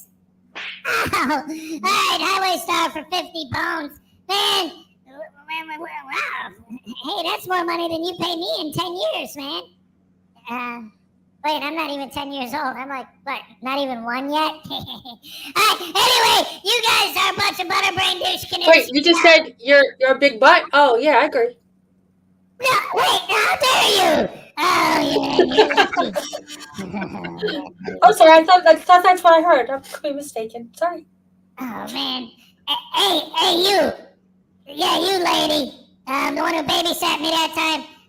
What do you think she's talking about, man? Is she talking about me? She said you're a big butt. Oh. I agree. Oh, okay, here you go. Yeah. Oh, no balls this time. No. I'm sorry, I just that was the neutered. funniest. Oh, man. €5? How much is that in American? Like a penny? That's more than you pay Ray Ray. What do we got? The Frauditors are dropping like flies. Taco Terry's gone 90 days. Oh no! That's a nightmare! I don't want Frauditors arrested! Josh Abrams belongs on! Oh, he's a hero! Oh, Clint Serio's the king! Oh, no. And wait, isn't Riot Girl gone as well? I thought she was gone. Is she back already? No, she's gone. She just quit. That though. girl just quit. She didn't get arrested or anything. When you get Yeah, but she's gone. When you get a minute, Cupcake, go read her community page. It's cringe. It's cringe. I don't know. Last time I saw a community post on her, she was asking everyone how much they like their man's penis and how much they like head, and I was like, I can't. I don't want to know. Who is this? Is it worse than that? Riot Girl Radio was one of her names. I thought it was because she got demonetized for like 90 days or something like that, right? Yeah. So like, is she? Yeah, that's is why she's gone. Her videos. I don't know. It's like I don't know if it's just because she goes out of her way to be over the top and condescending. I don't know if that's what it is that drives. No, she's just disgusting. Yeah. Well, she keeps saying, is it still Riot Radio or Radio Riot? Name like 5 times. She just changed it, right? Yeah. Yeah, she constantly changes it. I don't know what her name is. What is her name now? Dumbass Riot Girl Radio. I don't know. Garbage Pail Girl. What? Yeah, I like that. That was good, right? But yeah, she quit. Ghetto Rebellion. That's it. Ghetto Rebellion. Yeah, Rebellion. That doesn't even make any sense. Ghetto Rebellion. What does that mean? Who knows? Oh, None of them make any sense or anything. Well, what? Riot Girl Radio, before she started frauditing, she was putting rap videos out of rap she did. She was a rapper. Really? Yeah.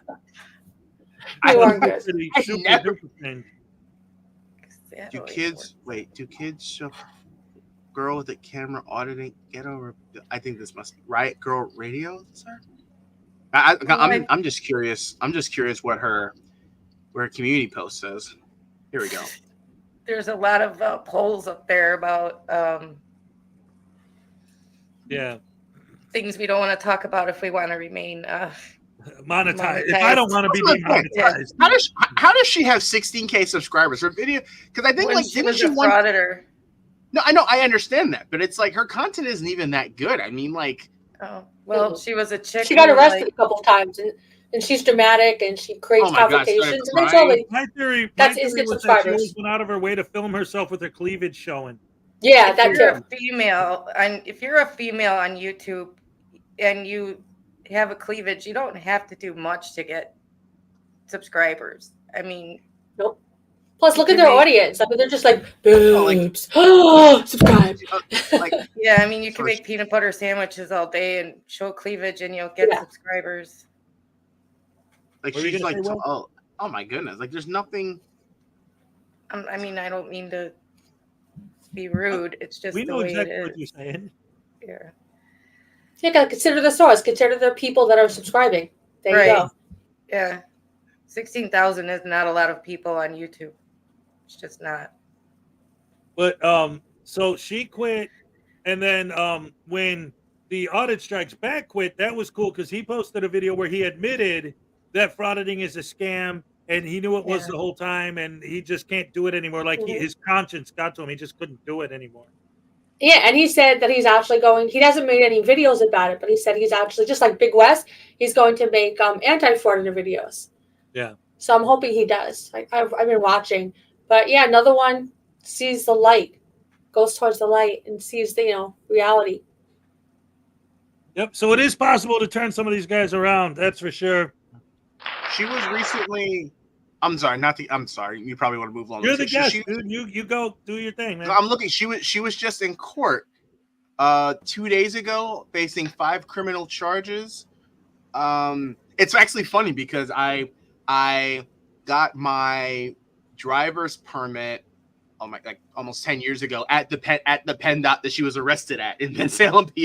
And I remember looking at it, I'm like, oh my goodness. I'm like, I actually know that place. So like the first place I've seen it, I was like, oh my goodness. But like she has this weird obsession with LIA and oh yeah, she laws. drools over him. Yep. Yeah, I just don't get This is how bad it is. She one time did a video, and she went to a place that LIA had gone to. She went over to the window, and she's like, I just want to lick the window because this is where LIA was.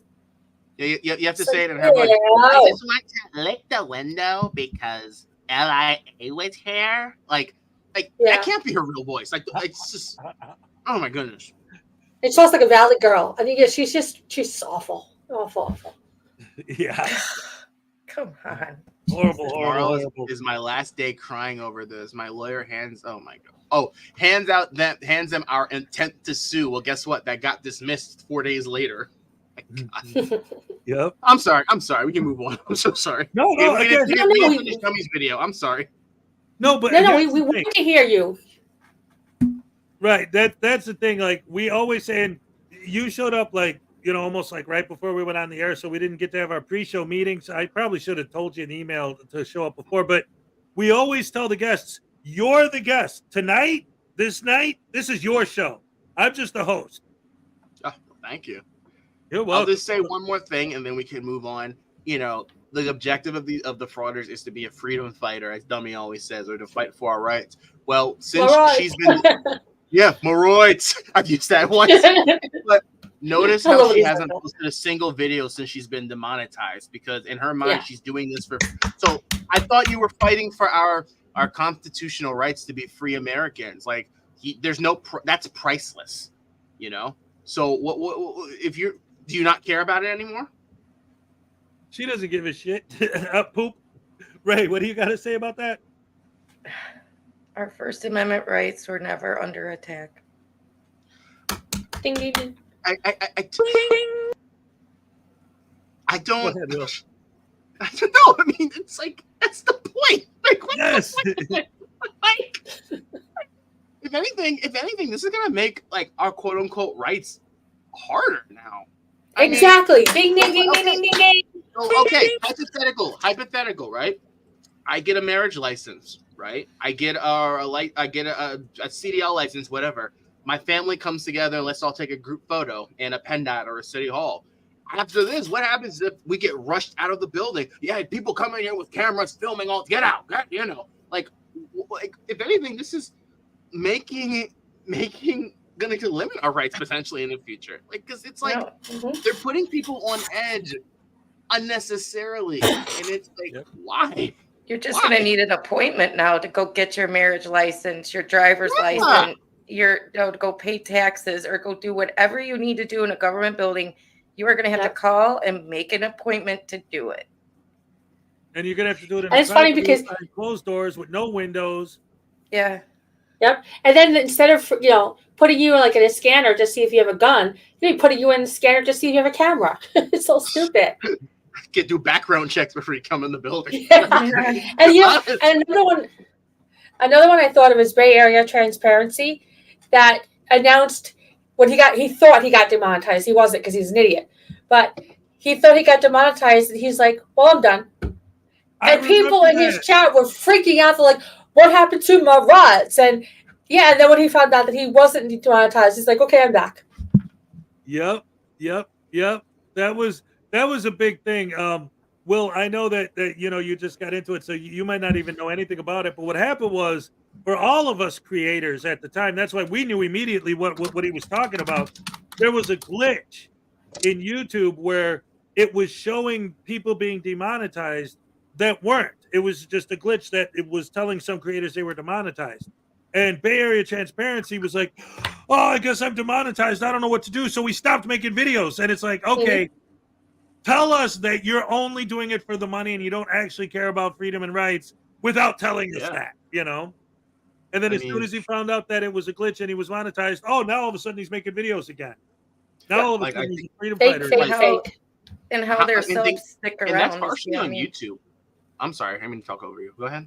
No, go ahead. You go ahead. I was saying, like, think about if YouTube caught on to this. Like, if YouTube demonetized all of these, frauditors for, I mean, literally they're committing crimes to their whole videos.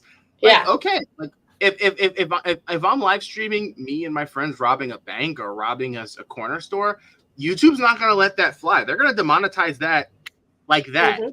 So if they demonetized all these frauditors, which honestly the law technically is catching up to the frauditors based on what happened in California the other day. Yeah. I mean, so like if YouTube catches on to this, it's like in all these big like if LIA gets demonetized, imagine that would be huge. I mean, because isn't he's probably like the biggest frauditor channel, I would think. I think him and Amendment Press make the most. Amendment Press is 400K subscribers. I don't know how many subs he has, but I know he's made bank because when he first started, he won his first lawsuit. He actually did win, and he's been using got the money rolling in since then. Hold on. Now you have me. Hold on. I'm sorry. I won't keep talking. I'm glad you're here, and don't you dare leave. But you've directed your life down a rabbit hole that most people don't want to be, and it just gets deeper and deeper. Amendment Press has 468,000 subscribers. Yeah, I never. Well, I mean, 468, Ray. 468,000 subscribers. For Amendment. And his content is so just utterly despicable. Like, he's literally the definition of just harassing the public for the sake of harassing. That's why they love him. Frauditor fans love to see people being treated like dirt. And Brooklyn Audit, or Brooklyn Tef, whatever he's calling himself today, he has over 100,000 subscribers, but that was mostly because of his shorts. He got a lot of subscribers from his shorts. And not his actual shorts, like short videos. I understood. I was like, my brain was like, no. I was like, oh, I'm sorry. You know what? That vision in my head. No. He was wearing tight shorts, and everyone started subscribing. Yeah, no. I would jump off the horizontal Narrows Bridge. No. Well, he was soliciting a rub and tug, so Oh God, yeah, I did a video on that. Yep.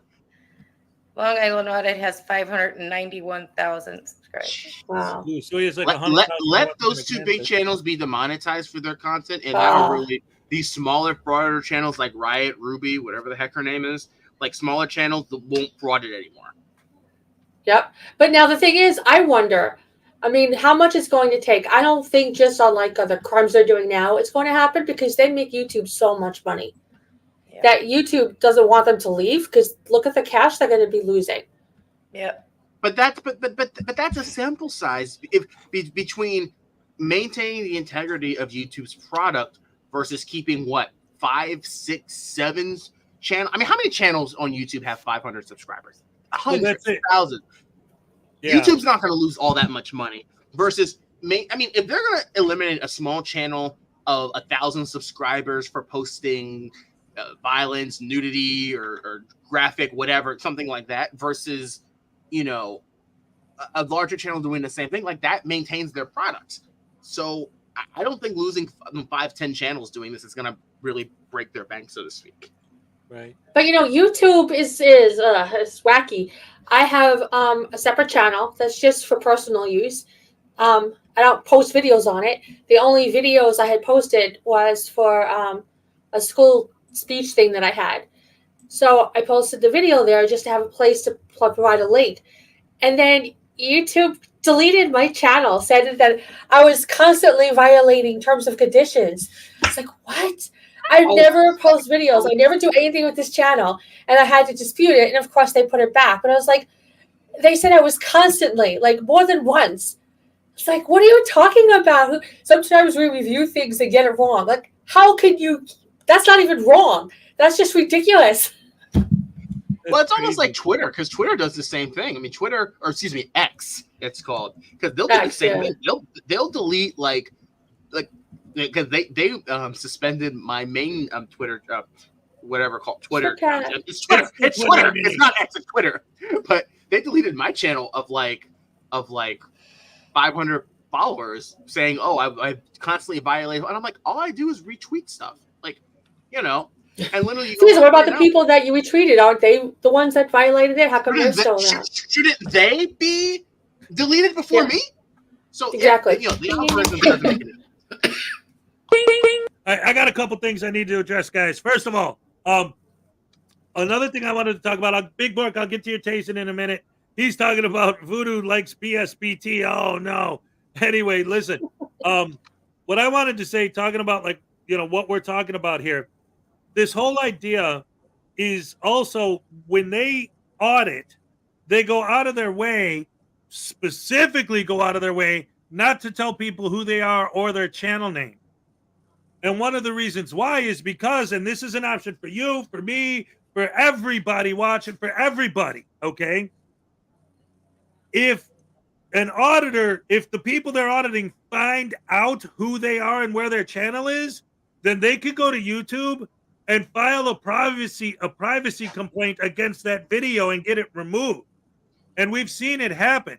And sometimes, like when you're watching these videos and you see, hey, I know that bank, I know that store, I know where they're at, I know that city hall. You could contact them and tell them where to find their images on that channel and explain what the process is that they need to do to file a privacy complaint against a frauditor, because that is a TOS violation, and it has been done. It has happened.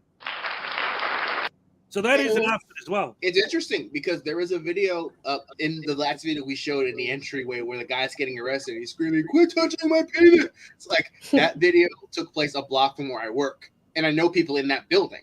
So it's like, so one of the security guards that's in that building, I've spoken to him, and I'm just like, wow, like they're literally. So it's like I can literally walk over there and say, "Hey, let me show you a video where you were on. Do you want to be a part of this?" No. Okay, here's how you go about doing so. So, it's good to know that an option exists. But my thing is, if that happens, shouldn't YouTube investigate the videos and say, wait a minute, this guy's constantly, putting people in videos without their consent? Wouldn't that, I don't know, doesn't it? Yeah, I don't. I mean, that's what I think. Well, no, I get what you're saying, but I think it literally is like a case-by-case thing. Like, if they're not getting privacy complaints on those videos, then they're not even going to look at them, Gotcha. But I owe Big Boy a little bite of tasing. Let's see what he's got to say about this. Come here, boy. Oh, yeah. Broken system, broken trust, man. Let me tell you something, man, all about jurisdiction. Broken system, broken trust is a jurisdiction expert, man, because he knows that if the ticket doesn't physically say the word jurisdiction on it, there is no jurisdiction, and the ticket itself doesn't prove it. Right, Az? Well, I said that broken system, broken trust, the way he looks at jurisdiction would be like if I had a cup and I showed it to you and it was full of liquid and I said, that's proof that it's a cup. He'd say, no, it's not, because it doesn't say the word cup on it. Therefore, it's not a cup. Yeah, exactly. Where's the sign? There's no sign. Yeah, and if there was, it would be unconstitutional. Exactly. Yep. By the way, hey Will, I know you're new here around here, man. I love BSBT so much. You see my teeth? When Salacious literally gave me these teeth to match BSBT's teeth. All right, yeah. Ow.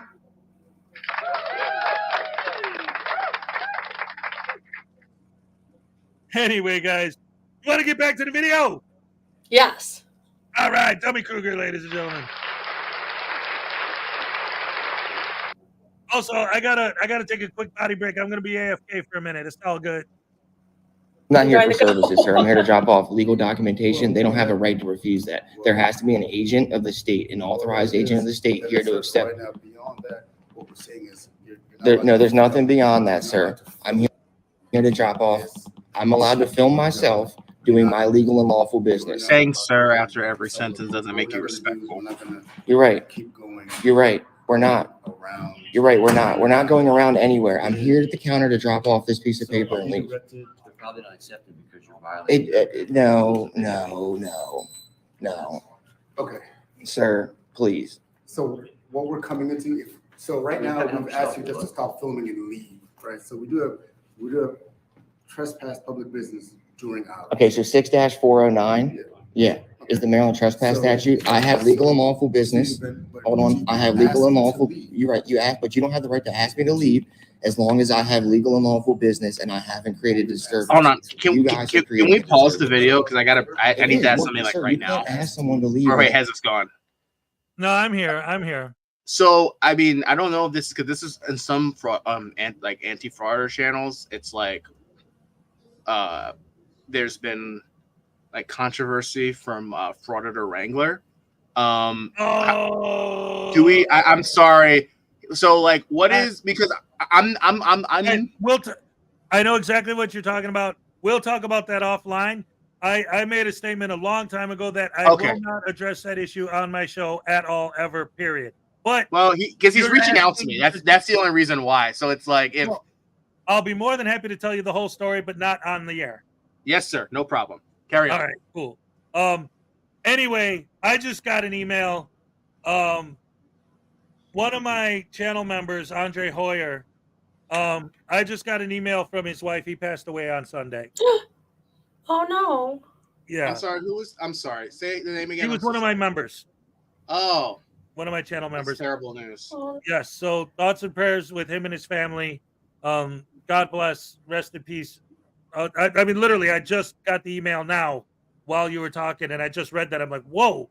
And he was like, I used to talk to him all the time on the chat, you know. Oh, man. God bless his soul. My God. Rest in peace. I just got your email, Right? Oh. That's sad. Anyway, I don't want to bring everybody down and everything, so I'll put the video back on. Condolences to his family. Yes, absolutely. Condolences. Absolutely. Positively. Oh man, that's sad. Yeah, let's get back to the video. And that's why I didn't go when I was gonna go a minute ago, because I got that email and I was reading it and like, wow. Okay. Anyway, back to the show, ladies and gentlemen. Sorry, I don't want to bring everybody down, but that's man, that's terrible. All right, here we go. Back to the show. They have legal and lawful business. 6-409. Sir, I talked to my lawyer before I come out to these places. I'm lawful. 6-409, Section B. Legally, it is not your what lawyer. deals with trespassing someone from a public agency during business hours on a business day, sir. Right? You asked me earlier, under what law? Okay, so what law am I violating? No, you didn't. You said the Maryland trespass statute, 6-409. What part of it am I violating then, sir? What part am I violating? What part am I violating? Okay, but again, you're ignoring the fact that you can't ask me to leave if I have legal and lawful business and I haven't created disturbance. 6-409, go look it up on your computer. In an absolute stunning turn of events, it turns out Terrence was incorrect because he was found guilty of the exact statute not once, but twice in two separate courts. I feel like he disturbed me when he came out here and physically attacked me. What part of that do y'all like not acknowledge? That he came out here and physically attacked me and you guys are trying to kick me out of the building now? What's wrong with y'all? I am. As soon as I get his information. I need his information. I've asked General or Deputy whatever Dick Bradley for it multiple times. I was attacked and you're coming out here trying to tell me to get out of the building. I was attacked and you're telling me to get out of the building. All right, we're about to check out this alleged vicious attack. But before I show you that, listen to one more thing he has to say about the incident. He came out and grabbed my property, physically attacking me. In the state of Maryland, my property that I'm holding, absolutely. I told them, yeah, and I told them that when I'm done my business, I will most likely need an ambulance as soon as I'm done my business. I'm still assessing my damages right now, unfortunately. So this attack we are about to witness, according to Terrence, has caused not just an injury, but an injury so severe that an ambulance will be needed. So please prepare yourself, everyone. If you have small children in the room, I strongly advise you to remove them. Okay, here goes. Don't say I didn't prepare you. Out here right now. Yeah. Yeah. And why is that? Here we go. Oh, please don't touch my equipment, sir. You need to turn that off. Okay, but you're not allowed to touch my equipment. This is my property. This is an extension of my body, and that is assault and battery. Do not touch my property again, or I will be forced to defend myself. We want to rewind this thing and watch him do it again. Law enforcement. I'm going to call law. I'm afraid we may have to look at that again, Terrence. You know, just in case anyone blinked. Let me zoom in and slow it down a little bit. Yeah. Why is that? Here we go. Oh, please don't touch my equipment, sir. Goodness. Oh, So I frequently receive questions in the comments or via email about the nature of my videos, where Never I'm seen anything often so labeled loud. as a quote obvious hater of freedom. To those who hold that perspective, I point you to the last 2 minutes of footage I just shared. And after watching it again, tell me who is the actual hater of freedom here? The man obviously fishing for a payout, or the man calling him out on it? Thank you, Mr. Champ. You too, buddy. I got this music in my mouth, and it's gonna be alright. Cause I ain't gonna hey. You're gonna get convicted. Took my piece of paper, so now I'm fucking going home. Like I said. You're a douche. All right, everyone. I guess this was a false alarm. Thanks, everyone, for checking out the video today, because it sure looks as if our freedom fighter has won this battle. Oh, yeah, hold on now. It goes back. Hold on now. Yep. Hold on now. Hold on now. Hold on now. Hold on. Uh-oh. This man's not gonna attack me and grab my camera and just fucking get away with it. Hold on now. Oh, he's going to go back in, isn't he? We're headed back over here for a second, squad. I think it's official, guys. We clearly aren't sending our brightest to fight for my rights. Greg, he was singing a Taylor Swift song.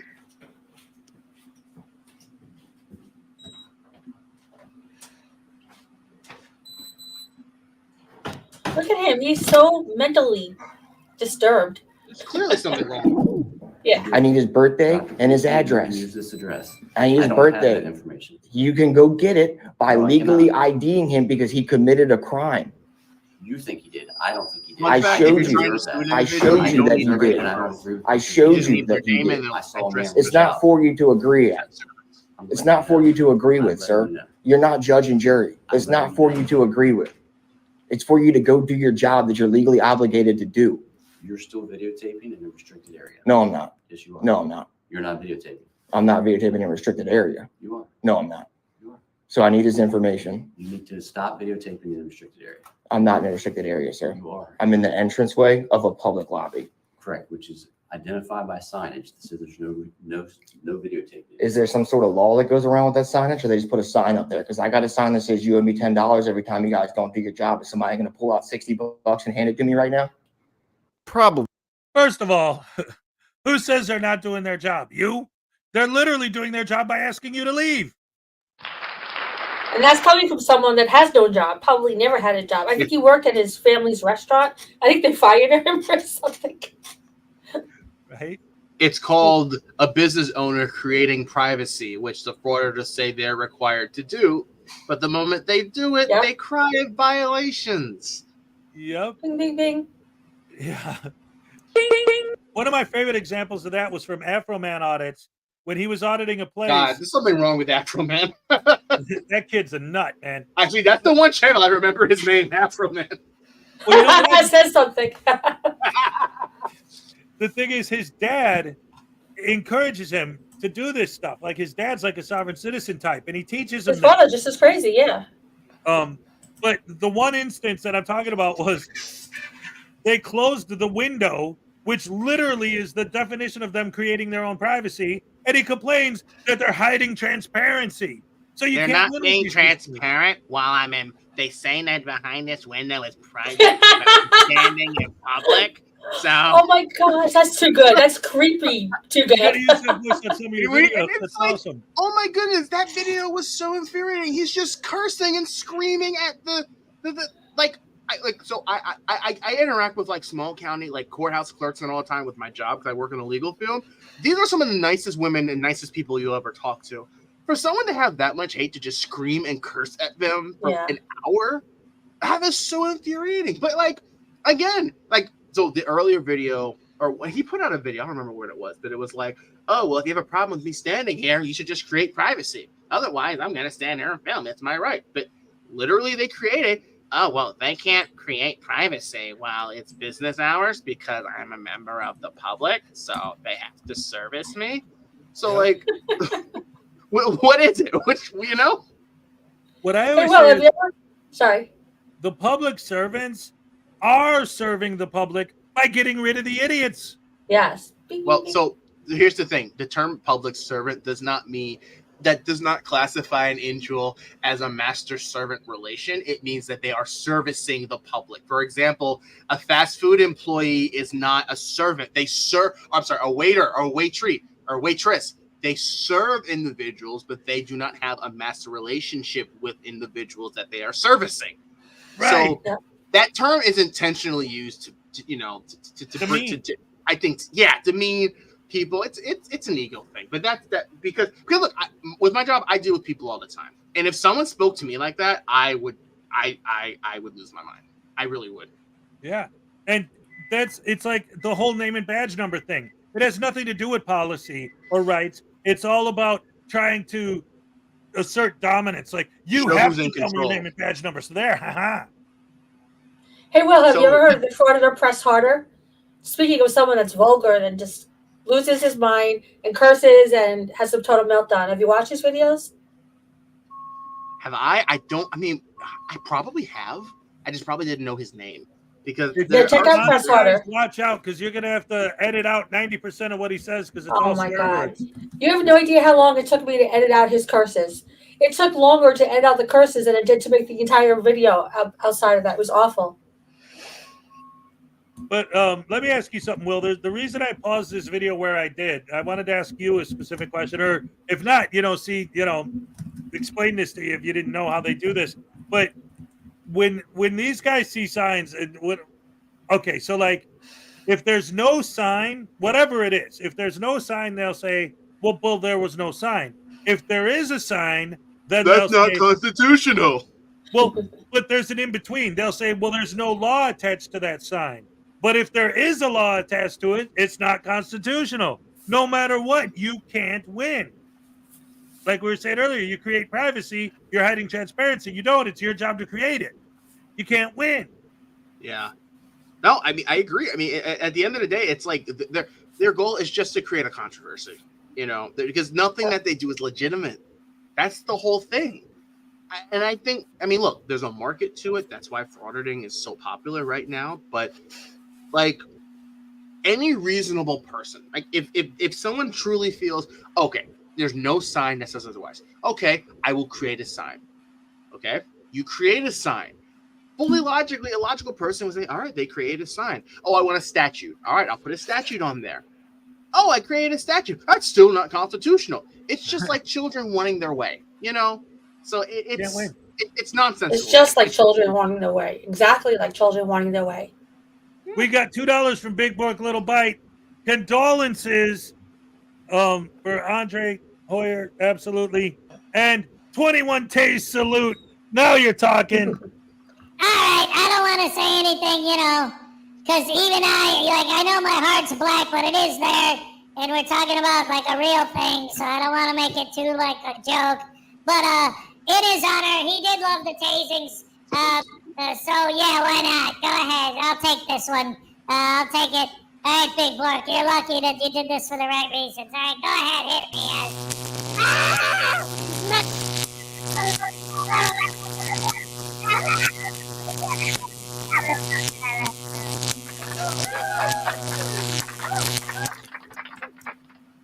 All right. In fact, shut up. In fact, you know what? Like I said, I just found that out a minute ago while we were on the air. How about a legitimate moment of silence, guys?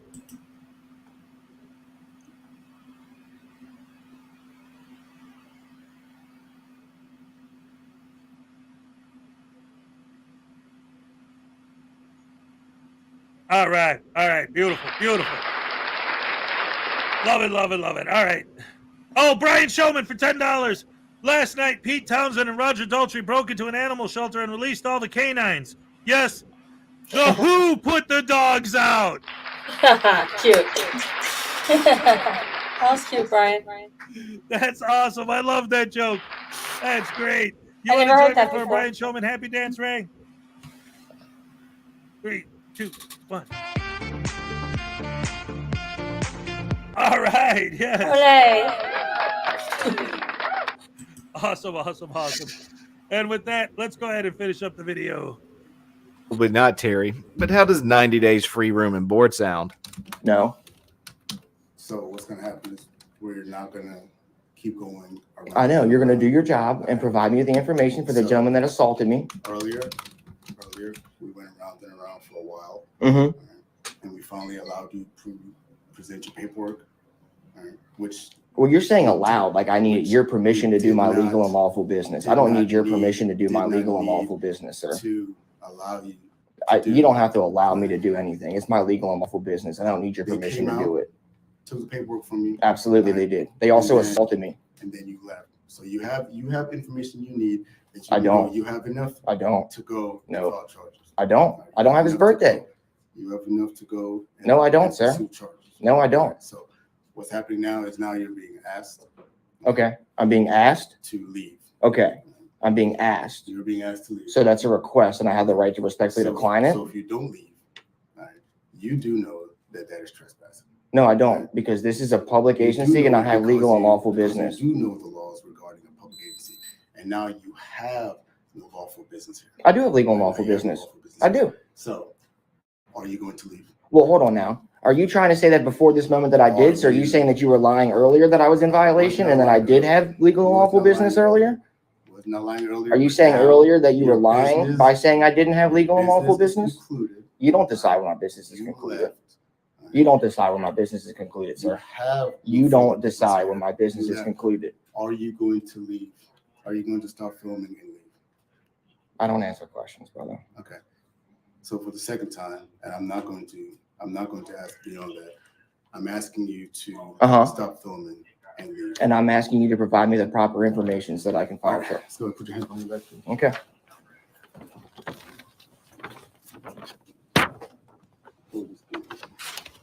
Okay, so here's what happened. In March 2023, Terrence was found guilty in district court for trespassing on a public agency during business hours. Initially, he received a sentence of 90 days, with 70 days suspended, leading to a total of 20 days to serve in jail. Regarding his probation, it was originally set for a duration of 3 years, marked by unsupervised status at the time. This sentence was stayed after he appealed the conviction to the circuit court. Upon being found guilty once more there, the judge this time issued a more stringent sentence. Since this sentence just happened today, the results have yet to be updated on the state of Maryland's website. I waited to post this update until I saw the results from at least 2 different sources. The first one being from baynet.com, a website that focuses on news out of Southern Maryland. They posted this article here shortly after his new sentencing. My second source is none other than the angriest man on YouTube. I'm talking, of course, about the Angry Vet. The Angry Vet is also from Maryland and attended Terrence's sentencing hearing in support. This is what he said about the results. The stipulations of his 5-year supervised probation, drug tests, and is forcing him to get mental health. Is mental health. Like, Jesus Christ! Like, that's great. I couldn't believe what I was hearing coming out of this guy needs to get off drugs too. Mouth. Right? And throw him in jail. Throw him in jail for 90 days.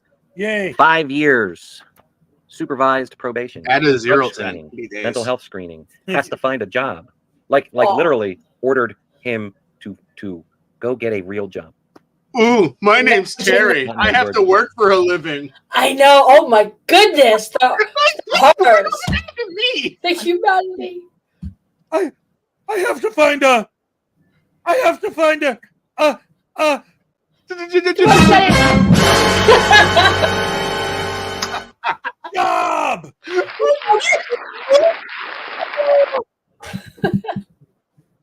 get a job. Oh no, not that.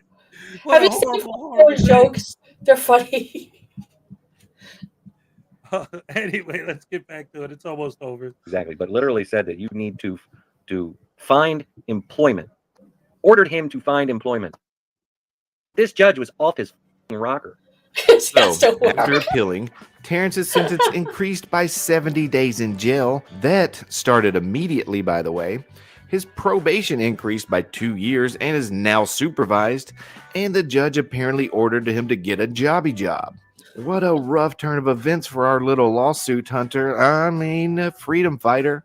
When the official results populate on their website, I'll be posting them immediately on my community tab. I believe this marks the probable conclusion of Terry's illustrious career as a professional harasser for Google bucks. It's going to be mighty tough to, quote, audit while on probation for 5 years. I'm really curious about what you guys think about this being the end for Annapolis audits. Please let me know in the comments below. So I think that's going to wrap it up today. Please do remember to subscribe, like, and comment below. This is Dummy Kruger, and I'll see you guys on the next video. Nice. Awesome. All right, I love Dummy Kruger, man. He's one of the best in the business, no doubt about it. Yep. How do you guys feel about Annapolis' sentence and the fact that it got worse on appeal?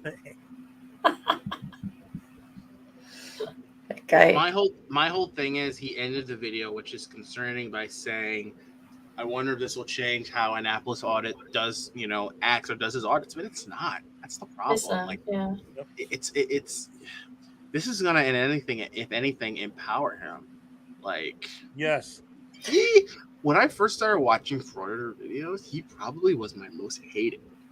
Him and DMA were right at the top. Yeah. But you look at him and it's clearly he's educated. Clearly if he put his mind to something of greater use, he would be an outstanding member of the community. If you go into the legal field, if he can't win the medical field, anything, but it's just he intentionally goes above and beyond to just totally bring people down around him. Yeah. And that's what kills me so much. There's this one video where I'll just say this, but there's one video where he goes into his office at 4:30, goes on his little rant and rave for 30 minutes, and he ends in the employees there, 2 officers are there, and he goes, now it's 5 o'clock, and I wish you guys would stop wasting everyone's time. So please, it's 5 o'clock, let's go home. And he walks out of the door, and I'm just what was the point? I wish I had that video, because I saw it on one of the anti-frauditor channels, and I'm just there's something wrong with this guy. There's something wrong with all of them, right? Oh, yeah. Man. And Hez, to answer your question, I just have one word answer. Karma. Yep. Yeah. Did the probation include him not filming anymore? He can't do it in the whole entire 5 years? Or just not getting in any trouble while he's on probation? Yeah, they didn't say that specifically. I mean, I don't know. Like he said, the specific details aren't out yet. But it'll probably be a couple weeks before the probation specifics are released. I'm assuming that if that's the reason why he was incarcerated, they will include that in the probationary sentence. And when you're on probation, you can't commit any new crimes. So he can go to these places and film, but once they ask him to leave, he has to leave or he's trespassing. The problem is that's boring. None of the viewers want to see that. Oh, look, he just left. No confrontation. And that's not going to earn him any money, so that's kind of pointless. So he's done. But he doesn't ever believe he's trespassing anyway. So what? Right. So in his mind, he's not doing it. He's not committing any crimes. Right. So would he leave because he pushed the envelope? That's how he got arrested the last time for this sentence. Yep. I mean, he just Maserati 5000 GT for $10. Will, your Afro Man impression is the best. It is. It's How 1 to dare 10, you? 20. How dare you use my name in public because I'm technically in private? So how dare you say my name? Oh my God, that's so good. I That's love it, scary I love it. Anyway, guys, it's time for Cupcake's favorite part of the show. Yeah. Here we go. I think you know. So you get a happy dance or something for that. Oh wait, oh yeah, Maserati definitely get a happy dance for this one. Here we go. All right. All right, thank you. Yes. Y'all do without me. And now, ladies and gentlemen, time for your favorite game. Who's that douche canoe? All right, guys, you got a minute to guess who it is. The Angry Vet. And Apple, what's his name? Amaganza Press. It has to be. Amaganza. What do you think, Cupcake? This is a deep cut. I'll give you a hint. Deep cut. Clean cut? I don't know. You said clean cut? Deep cut. Oh. Like he's no. What do we got? Like one stereo. We got Amaganza Press. We got Angry Vet. Yeah, I think it's Amaganza Press.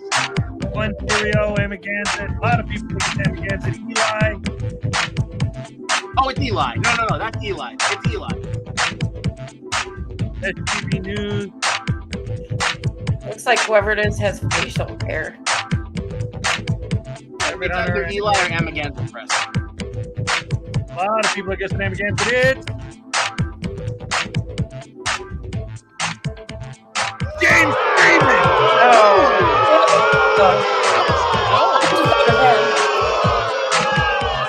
I was right about the facial hair. Yeah, right. Oh man! All right. Nobody Round of got applause, it. ladies and gentlemen, for the one and only James Freeman.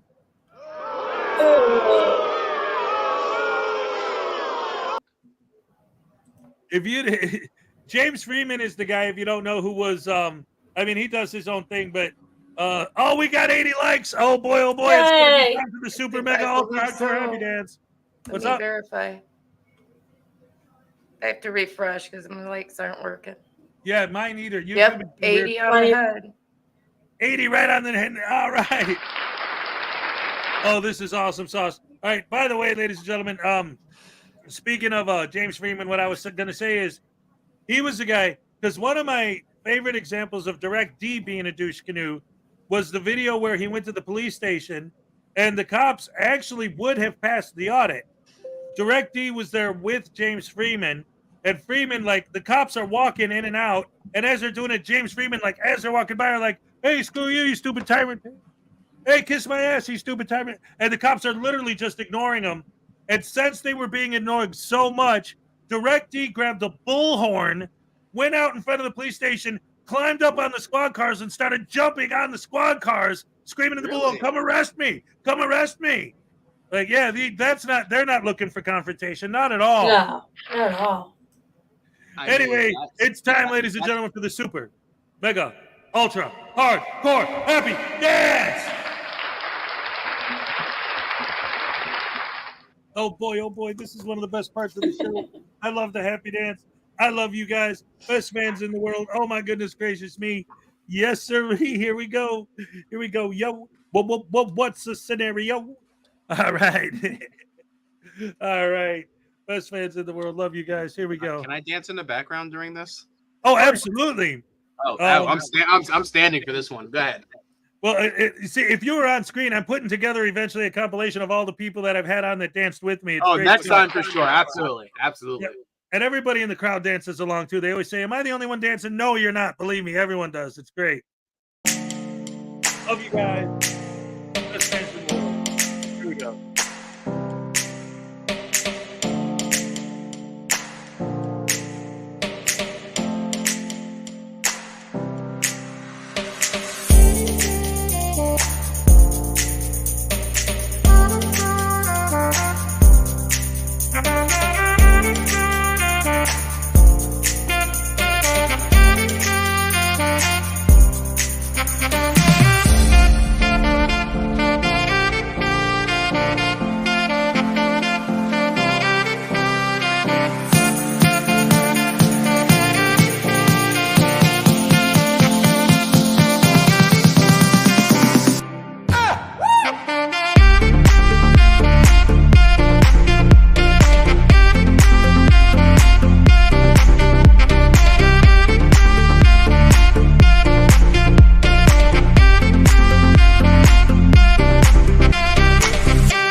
Thank you guys so much for all the support. You're the best fans in the world. Do you remember, Maggie? Do you remember when we were at your house doing the show with Dummy Kruger, and I did the whole thing? And I always say, the happy dance doesn't count if I'm not wearing the hat, and I forgot to wear the hat. Yeah. Yep. And do you remember what the fans did? They waited till I was done, and they were like, "No hat, do it again." No hat. Yep. I love you guys. Best fans in the world. Oh my goodness gracious me, I love it.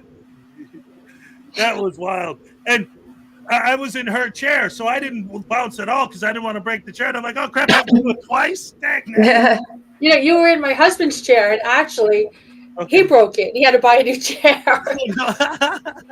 So we have a brand new chair now. See, I told you it didn't matter. There you go. Oh man, that was great. And one of the best parts your, of your skills would be valuable with replacing your chair, like you did a couple days ago. Right, that skill would be valuable. Exactly. Yeah. And Cupcake did meet Voodoo, like the actual Cupcake, because obviously, Cupcake is a character on the Frauditor News Network channel, but Cupcake actually met Voodoo in person. Here's a picture of them together. And I made a video of it when they got in a fight. It was great. Voodoo's ass. She tore him apart. So cute. I just noticed on Voodoo there's a handcuff on his leg. I just saw the camera tripod. I never saw the handcuff. Oh yeah, he's got the pass. So good. He's got the handcuffs. His shoes are untied because they're too stupid to tie their shoes. Oh, that is. Oh, and that's the fake press pass. Yeah. Oh, that is so good. And actually, he's missing part of his handcuff. Yeah, it's a full handcuff. I took the other piece off because when I tased him, it was like flopping around too much. I didn't want it to break. Yeah. And we have. Yeah, so he's a also made convicted me criminal mini that ones. broke out of jail. That's all. Right? He just broke out. There you go. That's perfect. She made these 3D printed ones. See, there's the full handcuff on them. Oh, that's awesome. Untied I shoes. never noticed the handcuff. That's awesome. Yep, tiny black little heart. All that. It's all done on purpose. Lots of work. That's totem. Salacious did a great job with me. Yeah. Round of applause for Salacious, ladies and gentlemen, and her making the voodoo dolls. Great stuff, great stuff. And I get a lot of my fans do stuff every Monday. This Monday, you'll see when I do my fan appreciation. I get fans making stuff, and Voodoo has so many fans. I got there's a creator. I don't know if you know her. She's on our end. Witch of Heart. She made me this. News Now Voodoo head. Oh, that's awesome. People love News Now Voodoo. Another fan of mine, Sue Bear, drew me this picture of him getting tased. I've seen that photo before. Yeah, great stuff, great stuff. So anyway, let's go ahead and continue on with the show. Let's see, we did the Dummy Kruger one. Do you guys want to watch my new video? Yeah. All right. Let's go ahead and get into that real quick. And that'll give me a chance to take the potty break I've been trying to take all day. A whole hour and a half ago. Right? Well, here's really the problem, though, for real. My dog has to go out, but every time we open the door to let it out, she sees that storm that's going on out there and chickens out. She won't go out, but she's trying to hold it, so it's like I've got to deal with that as well as my own potty break. So whatever. Growing up around dogs, I've learned eventually they'll go out, but they'll come right back in. If they gotta go, they'll go. Well, the thing They is, do that little slink out, run back. She's 14 and her hind paws don't really work that well. So I think she just doesn't want to deal with it. Like it's too much for her, Yeah. But it's all good. My dog died of stomach cancer. He was 13. It was the same thing. Like he just didn't feel like being bothered his last few months going out, especially when the wet. He hated the rains. When it started raining, it was the same thing. He just didn't feel like being bothered. Yeah, exactly. But yeah, anyway, let's get into it and let's watch the new Hezekiah video. See what he's been up to. Hey, all right.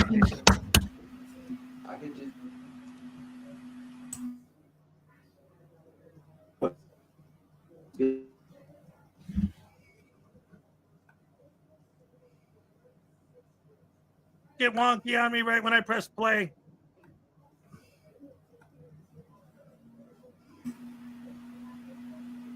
Hello?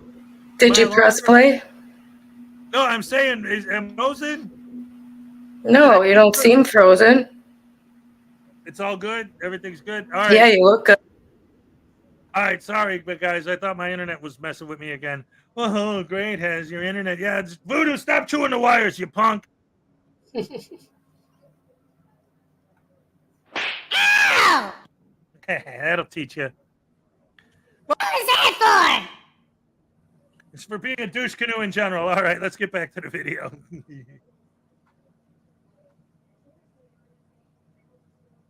I could just. So is there anything we can help you with? Sure, please, no disrespect, but please step out of this building because you have no business here.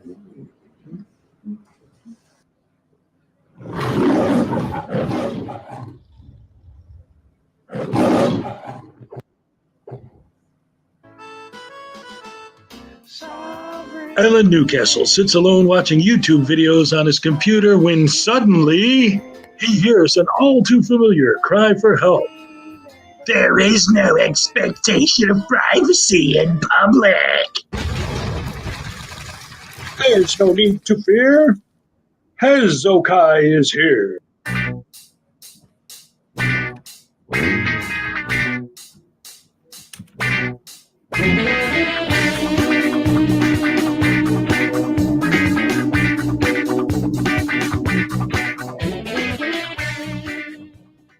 Hey, groovy guys and gorgeous gals. Welcome to another edition of S. Elmo and Heather Ray hang out in the post office for some reason. Yeah.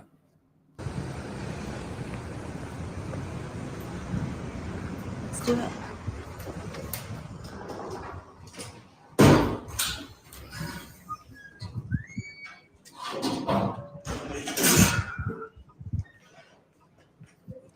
What is it with the obsession of post offices? I don't get it.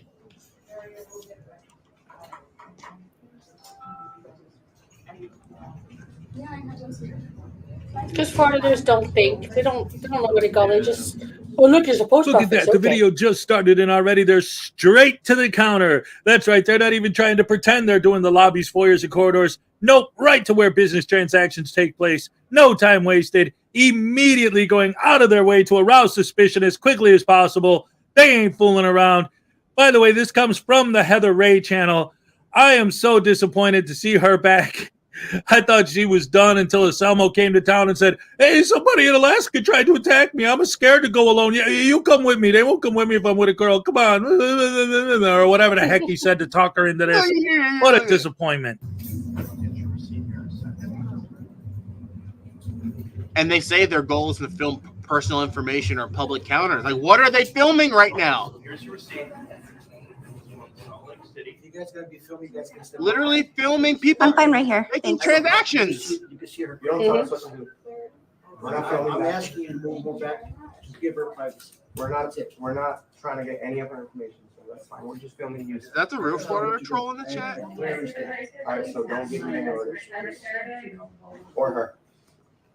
Oh, wow, I think it is. Hey, Frauditor troll. Josh, Wow. I've sent you so many emails. You don't respond. You make our art. I don't think I've ever seen Frauditor troll here on a Saturday. That's awesome. This is art.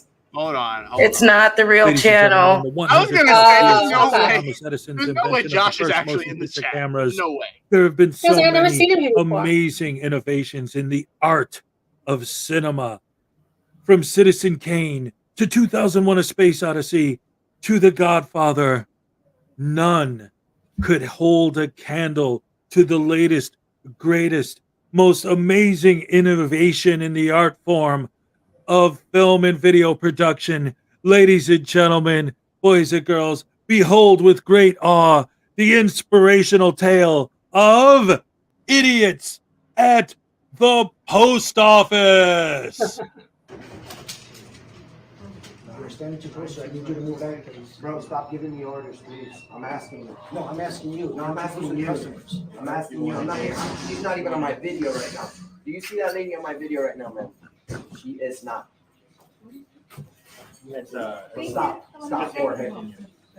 Ma'am, we have the First Amendment of the Constitution of the United States. You may want to check that out. Don't let Jorge at the post office tell you otherwise. You see, this is a federal facility. They should be well informed about our rights and about our own rules and policies. But obviously, postal workers love to bark orders. They didn't come up with the gone postal term for no reason. You guys ever heard gone postal?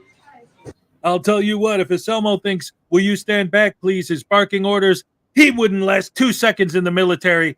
Holy crap, he doesn't know what barking orders is. And going postal, yeah, this guy's an idiot. He probably was born before that term was invented. It had nothing to do with a post office employee asking you to respect the customers. How dare somebody who's there to serve the public try to get you out of the way of him serving the public? What are you guys videoing? You right now. I know why. Because we want to. Okay, so let me ask you guys something. What do you think about this? So his whole thing is, I came here to film the postal employees. So let's film the customers. Doesn't the fact that they're doing that in and of itself prove the lie? It's Yep. I don't want to sound like a broken record, but it just doesn't make sense, you know?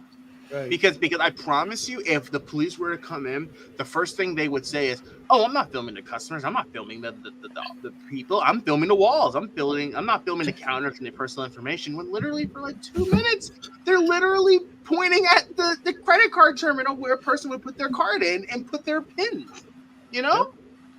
And in the beginning, you saw Anselmo, when she was focused on him, literally zooming. He saw his fingers zooming in his camera at the counter. Yep. And in a post office, and this is why I pointed out at the beginning that they walked in the door and went straight to the counter, because poster 7, their big poster 7 that they use as a shield, specifically says lobbies, foyers, and corridors. If you actually, because poster 7 actually is, because the rules of the post office, I've actually seen it, the whole thing. It would be a whole book. They can't post an entire book up there. So poster 7 is like a summary. You have to go to their website or whatever, request the actual rules and regulations, which specifically say the whole point is to not film over the counter. Is it just me, or does someone have a punchable face? Yeah, he does. Absolutely. But it's like, okay, the real beef isn't that we're filming, it's that we're filming over the counter. So let's go through the door and make a beeline to the counter and film that specifically.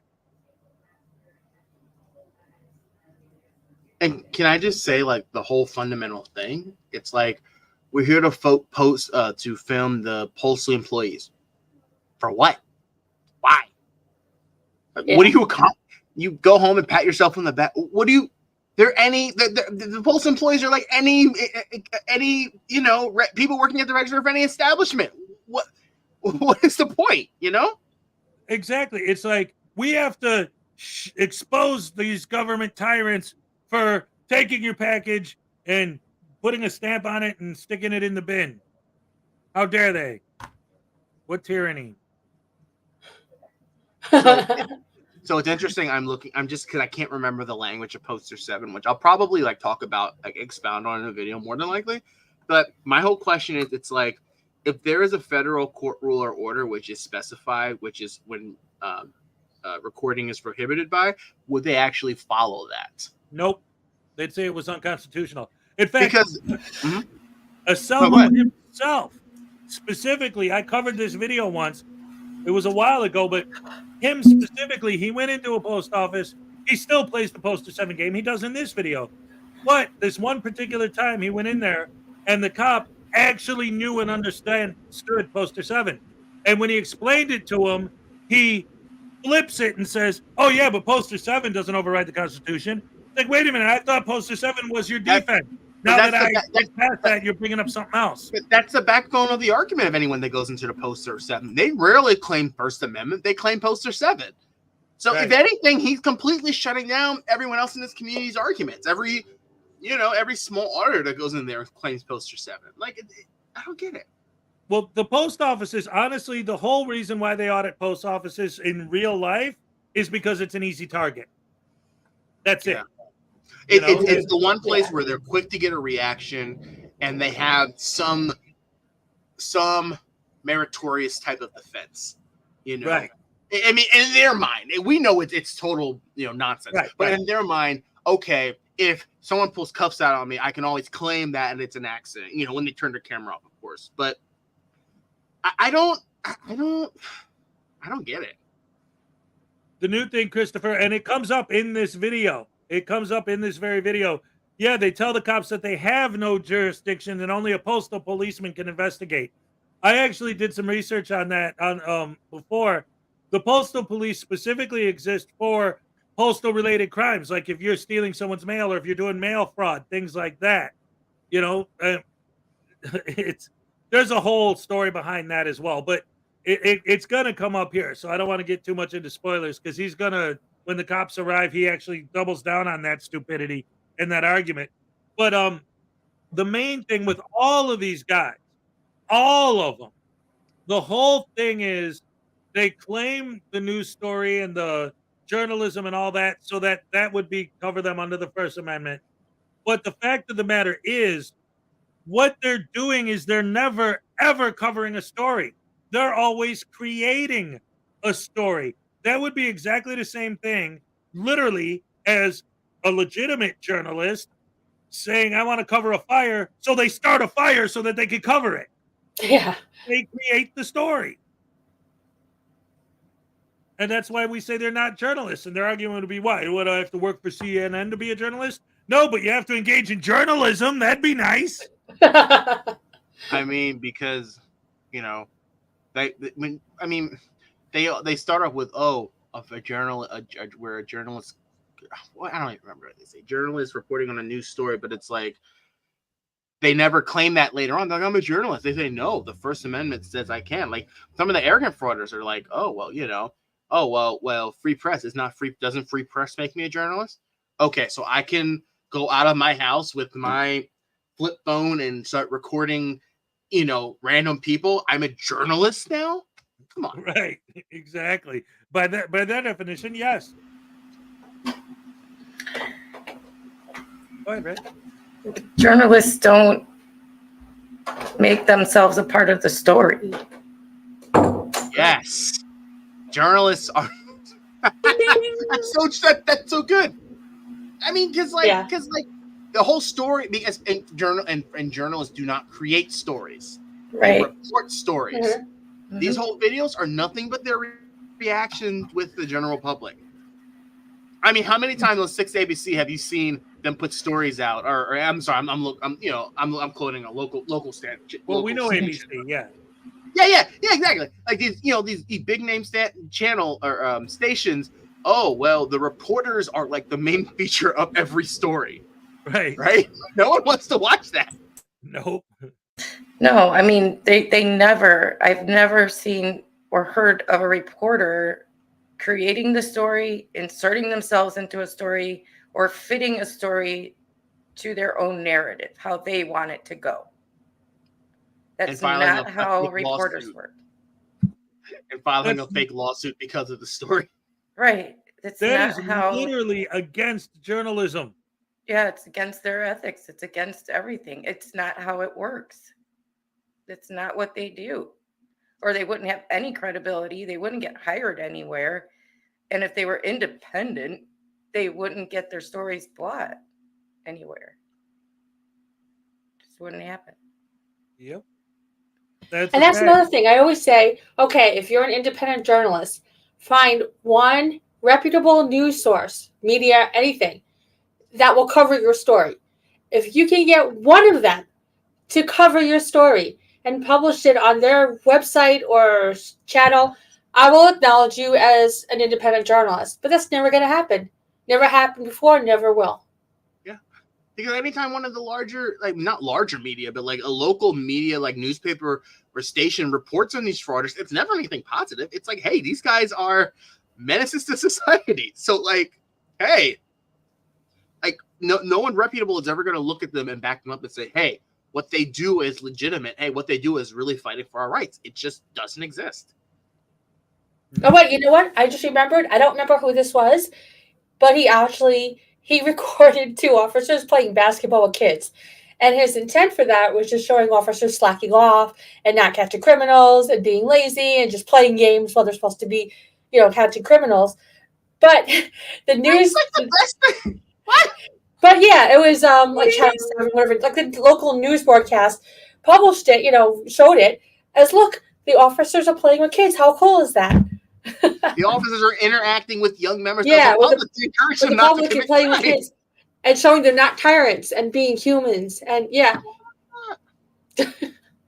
Yep, I saw a Frauditor video once where they went after the cops. I think it was Will Turbot, Whisk Boy. What Third what Amendment guy? Huh? The guy that's always swearing about the Third Amendment, Whisk Boy. Yeah. Fake Mike Real News. Fake Mike Real News. Thank you. Yeah. That's his channel name. I actually talked to him once on one of his lives, and because I call myself the Frauditor Destroyer, and the only comment he had about any of the points I was trying to make is, "Oh yeah, well, how many frauditors have you destroyed, huh? Look, you idiot! How about what I'm saying?" Anyway, well, he's constantly on drugs. I don't know. There's something really wrong with him. Like his drugs have Hubbard, melted his brain. Yeah, I mean, you can just tell by the. I mean, just by the way he reasons and like. I don't get me wrong. I don't judge or discriminate. I mean, whatever you have to do to get through your day, honestly. But you can tell in some of these audits that he does. There's clearly something wrong with him. Yeah. He's like shaking, and he's like, "That's just because I'm so angry because you're a tyrant." No, that's because you're overdosing, you dumbass. But the point is, I saw a video once where he was auditing a cop for playing street chess with somebody on the street. And What's again, wrong with that? Right, exactly. Exactly. You're engaging with the community. That's a great thing. Yeah. One of the things I remember, and I'll just say this: I remember I was in 10th or 11th grade. Right downtown, there's a big park downtown where all the a lot of the high schoolers will hang out and yada yada. Where there's big grass fields and we're throwing a football. Group of cops walk by. Young cops says, "Hey," catches a football and he's throwing the football back and forth with us. And I'm like 15, 16, 17 at that point. And I'm like, hey, like cops are cool. Yeah, I mean, this is over 10 years ago, but to this point, that helped me establish a respect of the police. And like, hey, there are rogue cops that need to be held accountable, but the majority of police officers that you talk to really are like people, That's I it. know the media highlights the bad cops, and there are bad cops, but still, it's Well, but here's the thing, and I always like to point this out as well, because that's the other thing that they love to say, "Oh, you guys are just bootlickers. You just love cops no matter what." No, I will not and do not in any way support bad cops or tyrants or actual corrupt judges or lawyers or any of that stuff. But the point is, when I watch a video where if you listen to the narration, you're hearing this story about this horrible, evil, rotten, no good tyrant cop and how he's engaged in this insanely disgusting behavior. You watch the same video with the sound turned off, and here's the cop. Where's the horrible, rotten, evil, tyrannic? I mean, it's insane. Yeah. Anyway, No, let's get back totally. to the video. You have to ask people's permission to video. No. Would you say yes if Hold you on, asked? yes. Can you pause Or right here? you would make me waste my. Okay, how is this? How is that filming the postal employee? You're literally filming the people. That completely destroys his argument right here. Clearly, he's filming people standing in line. So again, how does that promote? You're on mute. But how does that promote transparency of the postal federal employees when these are private citizens? Here's one of the things that I learned while I was editing this video. He's doing it very much intentionally because this is Heather Ray's camera. He's keeping his camera focused on the employee so that he can say that, well, I'm not the one who filmed the customers. She is. Oh, and you know what? He gets angry about that concept later in the video, which I won't spoil. Right. Yeah, exactly. Yeah. but yeah, and he's the one that's harping on these people and giving them a hard time and all that. But yeah, it was all organized ahead of time, because right before they walk in the door, what's the last thing she says? All right, let's do this. Like as if he just gave her a pep talk. And you've seen these two work together before, so they have it all mapped out. In fact, Asomo puts so much pre-planning into his videos that I've covered videos where he had like a random person that he ran into that supported what he was doing. And then another video that came out 3 months later in a different location with the same random person that supported him. And then another one with the same random person that supported him. Like they plant people in these places. They have, I mean, it's insane the crap that these guys go through to try and put together a video and to prove a lie, to sell a lie and a false narrative to their fans. Horrible. Breath. Because I can ask if you say yes. Can I film you, or may I? I just asked a simple question. For news purposes. That's not enough information.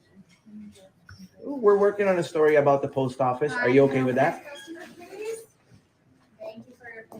No, she doesn't like your answer. If this is what you guys spend your time on, okay. Cool. Okay. What else for your receipt? What else for your receipt? You have thousands watching at least. Super. Yes. You ever done a video where thousands watch it? Feels pretty good, especially if you're doing it for educational purposes. I want to point something out also that I didn't mention while I was filming this or editing this. Let me go back for a second. Hold on. Thousands watch. Okay, now at that point, she is done. Their goal is to film the post office and the post employees, not the random people. The camera, she's done. The camera goes off of her. She doesn't say another word. Who brings it back and keeps it going and tries to bait? Asimo. You have thousands watching at least. Super. Yes. You ever done a video where thousands watch it? Feels pretty good, especially if you're doing it for educational purposes. So right there, that completely eliminates their argument that, oh, they engaged us. No, they disengaged from you. They say, okay, go ahead and film your story about whatever. I don't want to be a part of it. And then he points the camera at her.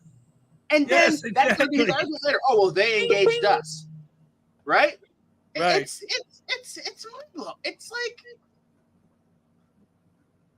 I noticed real quick, Brian for $5 says, I've seen videos with corrupt cops and questionable cops on YouTube, and none of them were from legitimate videos from the 1A auditor channels.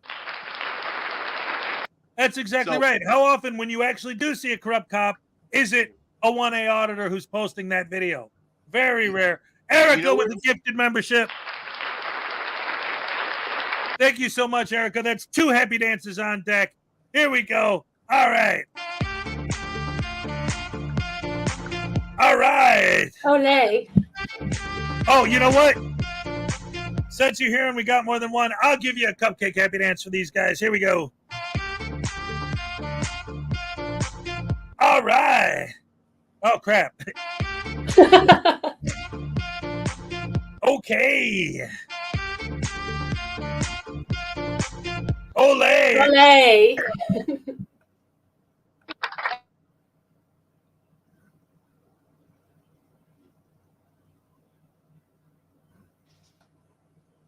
Pizza.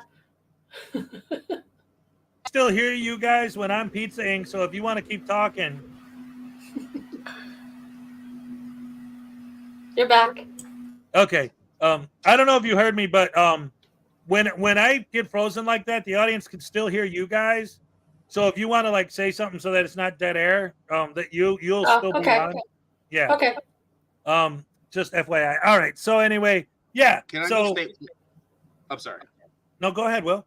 No. I was just thinking that one comment that Brian had made, because there are some channels. It's one channel, I believe it's called Audit the Audit, where it's like it actually will break down, and it's like it'll be like, okay, we'll give this cop an A, we'll give this cop an F, a D, whatever the case is. Like if I went to, it's like, and of course, everything is case by case, but if it, those channels legitimately, because they are unbiased, that's what it is. The purpose of the Frauditors channels are to find, yeah, I understand. Yeah. But well, I've been following the audit forever. I'm not saying him per se. I'm saying the channel. Yeah. He started out completely unbiased, but over the years he's been leaning a little bit more and a little bit more towards the Frauditors. But he still does, like, if a Frauditor does something bad, he'll mention it. Yeah, absolutely. Which, like I understand that per se, but there are, like, for example, the channels that show body cam footage of officers. They're very clear in who's right and who's wrong. Audit the audit. I've seen some. Like, for example, there's the video with Floyd where Floyd is literally intentionally creating a reaction, and then he puts a fist up at the officer's face, and the officer shoves him, and he gave that officer an F for shoving him. And it's like, he literally would put a fist in the officer's face. What is he supposed to do? So I get that argument, but my point is, the Frauditors are 100% biased towards finding something bad, poor, or negative against the cops. So it's like, you can't look at that as a legitimate news source. It's almost as if you're political, which I won't get into. And there are some political stations that are strictly for one side or the other. You can't watch that and try and learn legit information. You can't. Right. Yeah, that's a fact. And again, yeah, they absolutely are biased. They go into it looking for a reaction. They go into it, and that's the thing, right? Like, all of these guys, from the Frauditors to the sovereign citizens, all of them, if a cop asks to see your ID, just the fact that those words came out of his mouth, he's a tyrant. Which is a silly argument, honest, which I'm not even going to get into. Like, right. But yeah, that's exactly it. It's like they have to, they go into it totally biased, looking for negative reactions, looking for problems, and their definitions of things don't fit the definitions of reality, right? You ask for my license, you're a violation of my rights. You're a tyrant. And one of the things that I say all the time, and I love this, is if you search on YouTube, if you search for ID refusal videos, you will get literally thousands of results, okay? Now, if every single ID refusal video has certain things in common. 90% of the time, there's the ID refusal itself. Cop asks for ID, they say no, and ultimately the cop leave without getting the ID. 2, the person filming the ID refusal. And 3, they always say that the cop is doing the walk of shame. Now, the reason why I bring up those 3 points is because if the cop's a tyrant, 1, he wouldn't have left without your ID. He would have got it one way or another.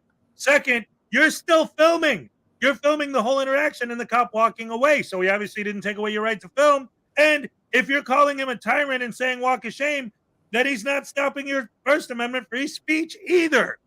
So what did he do that was tyranny? What did he do that was horrible, that was evil, that he has to walk away? He asked you for ID, but he didn't get it. Okay. So he didn't violate that.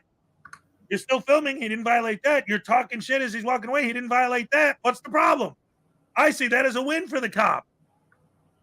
Right. And in one channel in particular, who we talked about earlier, Blackheart Knight, he always says, these people say that they're tyrants, but do they even know the real tyrants in history? And it's like, exactly. A simple officer on a traffic stop, literally doing their jobs, is not a tyrant. No, not at all. But all right. So anyway, let's go back to watching Anselmo harass these customers. And legitimately, because believe it or not, even though frauditors don't seem to believe it, harassment can be verbal. All right. Oh, heck yeah. That's what we're doing. We are. We're doing videos about the First Amendment, about the Constitution. I'm not lying. That's true. Yeah, so that's the first time you said that. You guys didn't say that before. Well, here you go. We're just bringing awareness on our rights. A lot of people don't know that we have the right to film in a public area, and they go crazy. Oh, no problem. It's longer, shorter than the wait ahead of the sub office. I need you to stand back, sir. You're too close to this customer. I need you to leave me alone, please. I'm not here for him, so I'm here to film you. You're too close to the terminal here for the credit cards. I need you, sir. Is he bothering you or? I'm not here filming you, sir. I'm not getting your information either. So stop inciting. Stop escalating. Jorge's escalating, guys. Huh? He's been doing it the whole entire time. Jorge's an expert escalating. He's the only one that has a problem in here. You're what? What the hell is that supposed to What be? do you say? A de-escalator. What the hell is that? Is that a threat? Yeah, you want one of those? Yeah, I need 6. Guys, in the comment section, I need you to tell me what a de-escalator is. One sheet of regular, okay, forever stamps. You know what these are? Jorge? You know what these are? De-escalators?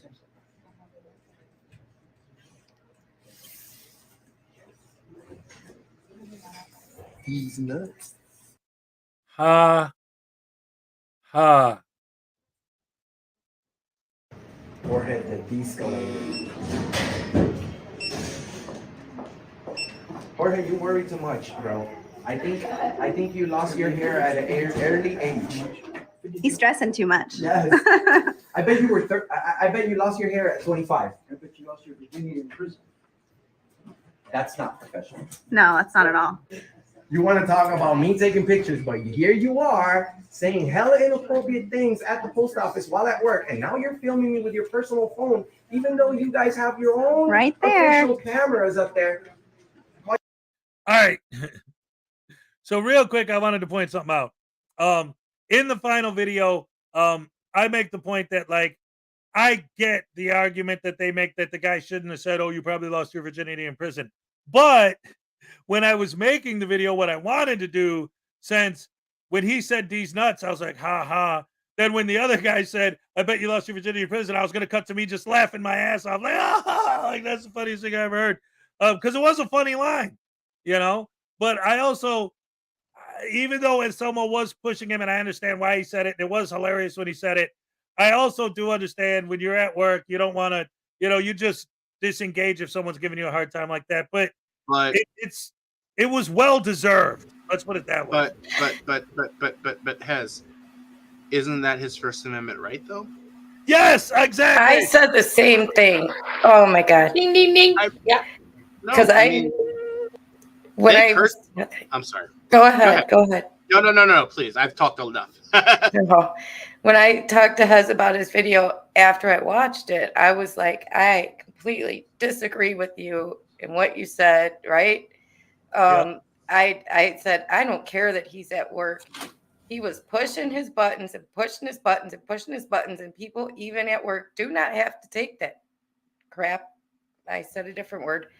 And plus, he has a First Amendment right to say what he wants to say as well. Yeah, because according to the auditors, policy doesn't trump law. So, I mean, if a policy says I have to be respectful, but the law says I have free speech, in the frauditor's mind, why can't I say what I want to say? Where were you when I was editing this video? Because the frauditor will say, you're at work. But that's policy, and I follow the law. Right. That's what I'm like. So the policy doesn't trump the law. Yeah. Which I said in my last video. It's like, make up your mind. Either the Constitution is absolute or it's not. Right. It's not absolute when you want it to be, and then not absolute when it works against your argument or against what you're absolutely. It's absolute when it works in their favor and not when it doesn't. Can't you get that right? Yep. Come on.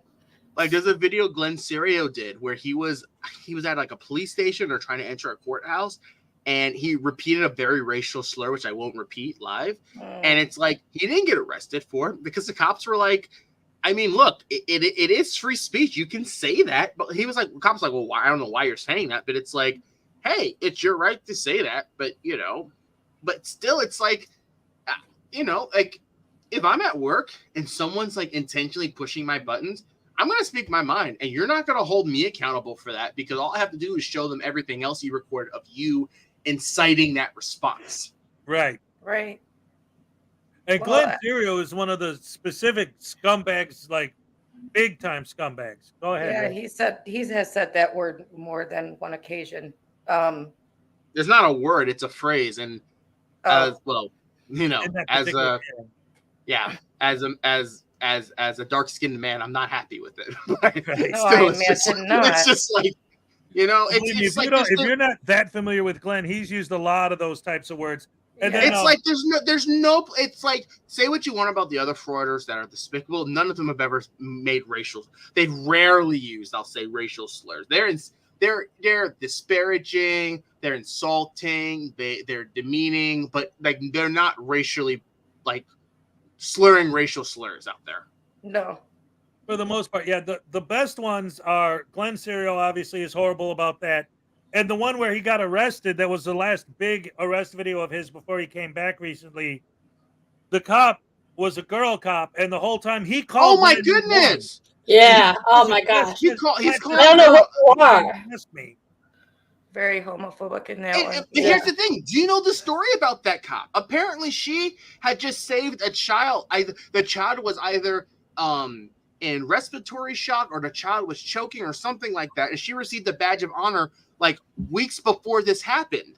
That tyrant. Yeah, exactly. And people that saw the video were like, wait a minute. They were like, wait a minute. This cop, even people on Glenn's side that, you know, are his followers were like, wait a minute.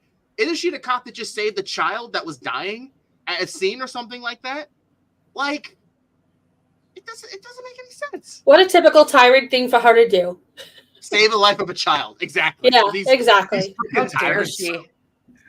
How dare these horrible, rotten, no good tyrants save a baby's life? Exactly. Boom. Yep. So Bastards. I will just say this, then we can move on. Glenn Serial was like my worst like frauder like of all time. But what's the guy that what we saw in the video on Thursday? Good Citizen filming 16-year-old girls. Like he was like, yes. And to me that's equally as I would rather someone call me a racial slur than film children, you know, at a beach. Mm-hmm. There's that's not protected by the Constitution. That's terrible. That's definitely not protected by any law, statute, constitution, policy. There's no protecting that. I don't get how they can even say that they have a right to film children. Yeah. And then he made the excuse, which I think Ray and Hez, you made in your video. You were like, "Oh, well, he says he's filming the boats, but then he wants to call them whores." Oh, I'm sorry. I probably can't use that word. I'm sorry, but you know what I'm saying? It's just like, so are you filming the boats or are you looking at the girls? Right. Looking at the girls, it's obvious. It's obvious. Well, because he wasn't zooming in at the boats. He was zooming in at some children in bikinis at the beach. Yeah. Right. Like, I'm glad I don't have children. If I had children, like I could not have contained myself as that father. I'm just being honest. I don't know how he did. I would have been taken away in handcuffs because that's you're not gonna film my children and then call them a degrading term like that. Yeah, he would have got blasted. Ryan Showman for $5 to reiterate, these people are not Woodward and Bernstein. From what I remember, those are the guys who uncovered the Watergate investigation. Real investigative journalists. Ladies and gentlemen, here's your happy dance. Or you want to join me, Harry? No. All right, I'll do this one by myself. All right, thank you. Ole. What's that? Ole. That's what I said. Ole, yeah. Anyway, let's get back to it. See how he talks to another customer, and then how he talks to the cops when they arrive. Can you guys predict? Do you think he's going to be respectful and decent to the people and the cops? What? Yeah. Oh, you know what? Before I get back to it, there was something I wanted to say though. For Will, when you were talking about like the racial slurs and stuff. Yes, most of them don't do it, but I did do a video once where Silence Boy goes to a Korean. Oh well, I know. Yeah, he's calling them sushi. Yeah. And then SGV News every Sunday morning goes to a different church. And when people ask him what he's doing, he does a fake Indian accent and goes, oh, shit, I do not know. You are asshole. Leave me alone. Oh, shit. And his fans love it. It's great. SGV or STV. I'm sorry. SGV. SGV. He's despicable. And that's, I mean, it's one thing to call someone a racial slur, but then to mock someone else's culture, that's You know, I have 3 or 4 different cultures in my own family. You know, and that's despicable. Absolutely. I used to say, SGV. I used to say he isn't the bottom of the barrel. He's like after you lift the barrel, the stuff you find underneath it. He's even lower than the stuff bottom. that's oozing, that's leaking. He's the leaks of the barrel, right? Tim Hicks said, "Should STD." That's great. STD News Network. Oh no! Ew. If I ever quote him, I'm using an STD. I love it.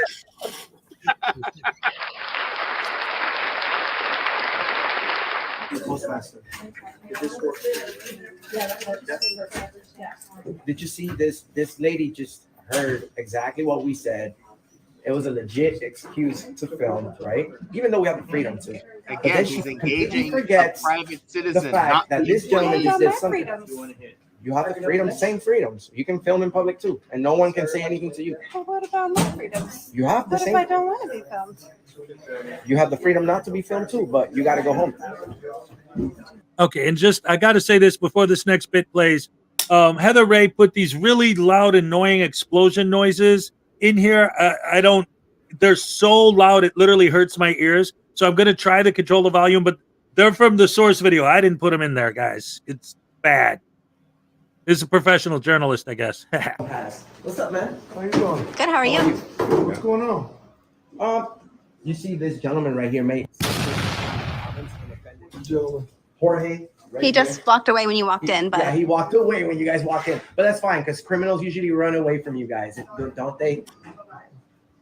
What are we doing? What's going on here today? Can I have your name and badge number, please? My name is Officer Arbizu. Last name is spelled Arbizu. And what about yours? Name and badge number? Gallego 706. Thanks. Gallegos. Thank you so much. So we're working on a story about the post office. We have authorization from the postmaster. We have authorization from our First Amendment, right? Do you mind stepping over here? Oh, sure. Sure. I'll show you right here because the rules are right here on the wall as well. So they have a whole section right here for photographs. So we have authorization for news purposes to film here. But this guy feels like we didn't. He's like, "Oh, you're filming people's personal information." We're not. We're not here to do that. And then he goes and makes while back there, working right there, in front of our camera, in front of thousands, sir. Me and my friend feel uncomfortable, although we respect everyone's First Amendment. There are consequences for what you say. We believe that this gentleman did not break the law by saying those inappropriate comments, but he indeed break his own policy from work. So this is a matter of dealing with policy. the postmaster. They're going to handle that. No law has been broken here today. Wait. Keep that thought because you got to hear what he says next, man. I've seen the video. It drives me insane. Like, well, he broke his policy, but it's our company policy. Is that law? But you have to understand, policy is not law. Like, right. And before that, what he said is another thing that drives me nuts about frauditors. They all say the same thing. If you don't want to be filmed, go home. So is that their goal, is to make the world a place where everyone's afraid to leave their house and just hides behind the blinds all day and never does anything? They would hate that because then there's no confrontation. There's no people to be confrontational with. Yeah, Right. exactly. And then there goes their videos. Dummity dum. Be careful what you wish for. Can I be honest? I want to know, because I'm guessing this all stemmed from everyone, when the pandemic hit and everyone was home. I want to know the person who created Frauditing in like the end of 2020 when like they slowly started opening up local establishments and counties, to do things in public. Whoever was the first person to do this, like, he's, right. He has a whole community of people coming at him. It's older than that. Because I remember when the pandemic happened, before it happened, I thought that Frauditing was going to be dead. And I started at that time doing more like Karen videos and stuff because I thought, well, I'm going to have to go a completely different direction with my channel because these Frauditors are going to be dead soon. Then the pandemic happened, and that's when it went nuts and everybody started doing it. Because there were people violating like local ordinances saying they had to stay home, probably. Right. And they would have. And I know the early argument where they would have wear masks. I know that much. But and that created controversy, which I'm not even going to get into that. But right, yeah, but yeah, I mean, I think James Freeman was one of the early ones. Amagansett Press was right there. At the beginning. Mm-hmm. Yeah, there's a bunch of them that have been around for a long time, and it always started obviously with the post offices and all this nonsense. But it's the same crap. It's like they write the script basically by making these videos and people watch them, and then they think, whoa, wait a minute, you could make money by being a professional asshole? I'm an asshole. I can do that. All right, back to the video. You guys are actually out of your jurisdiction right now because we need the postal police. How come they didn't call the postal police? Correct, but your city police. Respond for incidents that happen during Only immediate threat. Only if there's an immediate threat. But little. We respond to all kinds of different things, sir. You have jurisdiction that you have to be careful with. You can't just go into federal property. That's why we have postal police. So, and any law that is going to be enforced in this building, it has to be by them. And no disrespect to you guys, I fully support the police, and we've gone viral many times for standing up for good cops and promoting the good service of police officers who take their oath to the Constitution in a serious way. So, but you guys have no jurisdiction in here. There's no way you can enforce any law, even if there's a disturbance or anything. There may have been a disturbance, but not like us. So what was the call for? We got called here because there was numerous people, I don't know, 5 or 6 people outside. 6 people. Said that they came in to try to conduct business within this establishment. And that you guys are standing up here at the front, have the cameras in the workers' faces. Who made the call? The people here? Citizens. Oh, citizens. Oh, that's fine. Well, you guys got to take care of that outside because it's not here. Well, and if they have a problem with guys filming, we're not interfering with their business whatsoever. Brian over here has been very professional. Very professional. The lady over there, I don't know her name, but she's also very professional. The supervisor's aware of the situation. They don't want to come forward. They don't want to, trust me, I wouldn't want to deal with this situation either. He said something very inappropriate that I'm actually going to have to edit. You know what I'm saying? Because I don't just post anything. I have policies too. Trust me, I wish I could just. This guy lies. Sure, please, so no disrespect, much. but please step out of this building because you have no business here. You really have to. I mean, I'm not your superior, but technically we are. We're the bosses. We're the bosses, technically. So you know, me as a citizen, I know for a fact that police officers can enforce the law on federal property. So you guys know this as well. So why are you guys here? Because it is a federal building, a federal location. There's protocol for you to follow. There's a protocol for you to follow. You have to call the postal inspector. You asked me a question. I know, but you have no. You asked me a question. All right, go ahead. I'm just trying to answer. All right, go ahead. So I already know you were at the other location in China, the other post office. All that stuff happened over there. I was told you guys were from over here. It was a description of your clothes. I knew you were coming here. Why were you giving a description of my clothes if I'm just a regular citizen exercising my rights? Because they said you were at the one earlier at another location in Chandler. Should I just change my outfit? Would that make your job a little bit more? Oh man, there's 2 of them. There's 2 of them. Well, guys, I don't want to be rude to you guys in any way. I'm not breaking the law at all. This guy's looking at us through the crack right I saw that. Like he's practicing for when he makes it to prison. And actually his comment talked about. Are people going to be able to conduct their... Oh yeah, they've been doing they've been it. able to. We haven't been in the customer's way at all. We haven't interfered with the business. But people need to understand that we have to give your name. I imagine you won't. No. Well, I'll tell you My name's something. Good Citizen. I'll tell you something. She chooses but hey, you asked me a question, but you don't give me the opportunity to answer. She said no. I said my name is Good Citizen. And that's her. But let me speak to you for a second. My name is Enrique. Okay, really quick, I want to point this out. So one of the things that's been one of my theories on what's been happening with these guys is that there was a time where they would just audit cops right straight flat out. But then more and more as this grew, more and more police departments were being instructed to just ignore them. So that is when I think, and just, I mean, I see the evidence, and that's how I came up with this idea that they doubled down on auditing private citizens, because when the private citizens call the cops, then the cops have to show up. And if I'm wrong about that, then once the cops leave, how come he's following them if he's not there ultimately to get a reaction, to get the cops called, to give the cops a hard time? Well, it's not about who they're trying to audit. It's the audit itself. Their goal is just to get a reaction, period.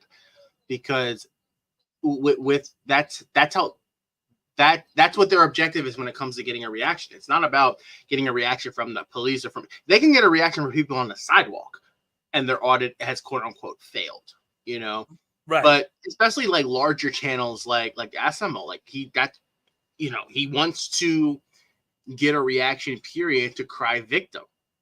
Well, yes, but my thing is, and where I came up with this theory is, the cop gets owned, thumbnail gets more clicks and views than the random citizen gets, well, unless they get sauced, but he doesn't do the pepper spray deal. I mean, yes, but then but my argument to that is, look at how hypocritical that looks to your audience, because you said earlier, oh, I'm here for the post office. But now, cop gets owned. Well, wait a minute. I thought your video was in a post office, and you said your goal was to keep the postal employees accountable. Right. I mean, that's my response to that. Well, that's funny, because just earlier I was talking to Ray about this, and it's like, how many times have I asked you what you think about their fans and the fact that they buy into these false narratives and all this nonsense, and they believe whatever the Frauditor says, and you're like, there's no answer. These guys are I have it's like, it could be any number of reasons why they watch. It could be living vicariously. It could be they want just to see the world burn. Could be, that they want to see somebody get tased, somebody get arrested. They found a community of people that accept them. They don't really be honest. care. Yeah. I'm sorry. I didn't mean to cut you off. I'm so sorry. It's okay, I just feel like the frauditing community are filled with individuals that there's some type of void in their life. They enjoy seeing people bullied. And Dummy Kruger put this in his video about Afro-Man audits, and it was like, he's not standing up for the Constitution.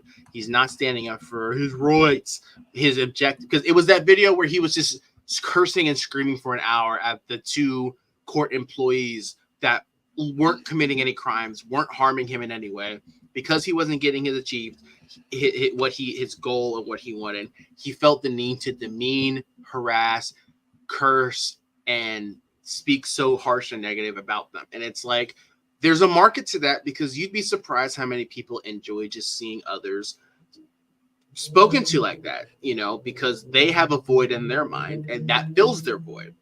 And it's like, I don't see any other way people who think logically could support these auditors, because you might remember for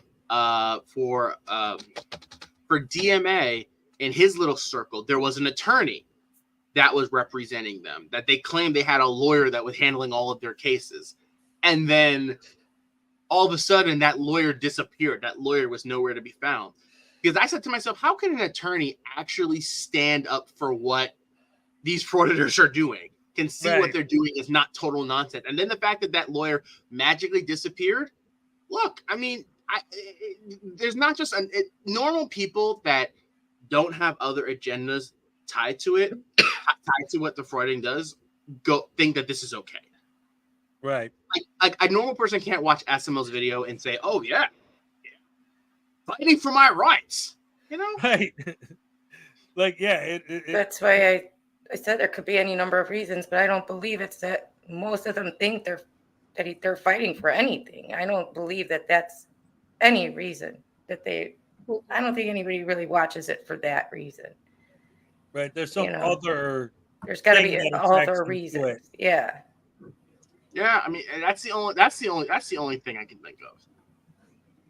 Well, I absolutely think that it's absolutely a fact that different people watch for different reasons. It's just they get so much support from their fans, and I've said this 100 times. And Will, this might be the first time you're hearing it. I don't know, but I always say, like, one of the reasons why I think they do what they do is because there are no consequences, and what I mean by that is, unless it's like the video we watched earlier where they actually get real jail time.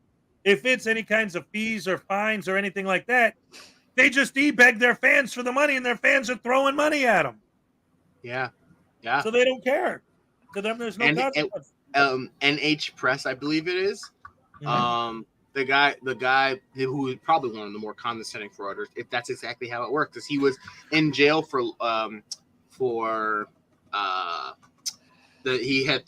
threw two cigarettes. He was pulled over and then he threw cigarettes on the ground. He received additional fines. I remember that one. Yeah, and Press it's NH like, now, yeah. Thank you, NH now. Press Yeah, NH exactly. News. Yeah, NH News, and that's what he did. He e-begged, and that's why he was just like, oh well, Mark it's a fine Mason. of 100. It was a fine of a so and so amount of money, but you guys came through and paid for it. And it's like, well, okay, so he's gonna keep doing that for that very reason. Yep. Butterbrain Douche Canoes on patrol. All right. Oh my goodness, ladies and gentlemen. We're over 3.5 hours. We've been averaging 2. This is awesome. Time flies when you're having fun. That's right. Time flies when you're having fun. It's probably because I naturally ramble, so I'm sorry for that. No. You're not ramble at all. We love listening to you. That's what we brought you up here for, is we wanted to hear your opinion. But ladies and gentlemen, on that note, Will, hang around. Cupcake, of course, hang around. Ray Ray's going to be here. You guys, I think we're going to pretty much wrap it up there. It's been a great time. We had a great show. Thank you, everyone, for joining us. You're the best fans in the world. And don't forget to join us next Saturday. I'm sorry. Yes, on the 23rd, December 23rd, the day before Christmas Eve, our guest is going to be Frauditor Roundup. His second appearance on the show, ladies and gentlemen. Nice. January 13th, another return. Tones Overthinks It is going to be here. Wait, what happened to the 30th and January 6th? Well, January 6th is when I am planning on being out there. Oh, it's when you're coming here. Okay. I was going to say the man needs a day off. Right? Yeah, right. I do this 5 days a week, 6 days a week, and twice on Thursday. January 20th, another return. Everything we got booked so far are all returns. We got Tones coming back. We got Little Chihuahua and Frauditor Comedy Show. Yay. On January 20th, and then January 27th, Takedown Exposing Auditors is coming back. We got so much stuff coming up, so many great shows. And then, of course, don't forget to join us every Thursday for the Hez and Ray Make Your Day show, brought to you by Hez and Ray Production Studios. We have a great time. Hey, Will. Yeah, I'm here. When do you want to come back? When I'm invited. If I'm invited. ASAP. Save the day. You're invited. Oh, absolutely. You're invited. Well, yes. Well, like I said, hang out for a minute. We'll talk because I want to talk to you a little bit after. You guys are the best fans in the world. Bad. He wants to tell everyone why I'm not coming. He wants to tell me why I can't come back. That's No. Oh my gosh, not at all. No, you're great. You're great. We love you. Absolutely. Thank you, everybody, for joining us. Best fans in the world. Round of applause for our guest, Willx054. Round of applause for my co-host, Cupcake. Round of applause for my gorgeous producer, the lovely Ray Ray. Everyone stand for Ray. He deserves it. Yes, absolutely. And, of course, round of applause for me. I'll take one. I'll take one for the team. Yes, round of applause for Hezekiah. All right. The host with the most. That's right. The hostess with the mostest, eating them cupcakes all day long. Shut up. All right, guys, take it easy. Thanks for coming out. See you on Monday. Love you for all, Fan guys. Appreciation Monday. What's that? No, I just said love you all, guys. Have a great weekend. Yes, love you What's all. left of it. Guys, great weekend. Everyone, Take it easy. be Thank you. happy, be safe, and see everyone soon. Yes, indeed. Bye, guys. All right. Or never Happy again. Monday. If I don't ever come back.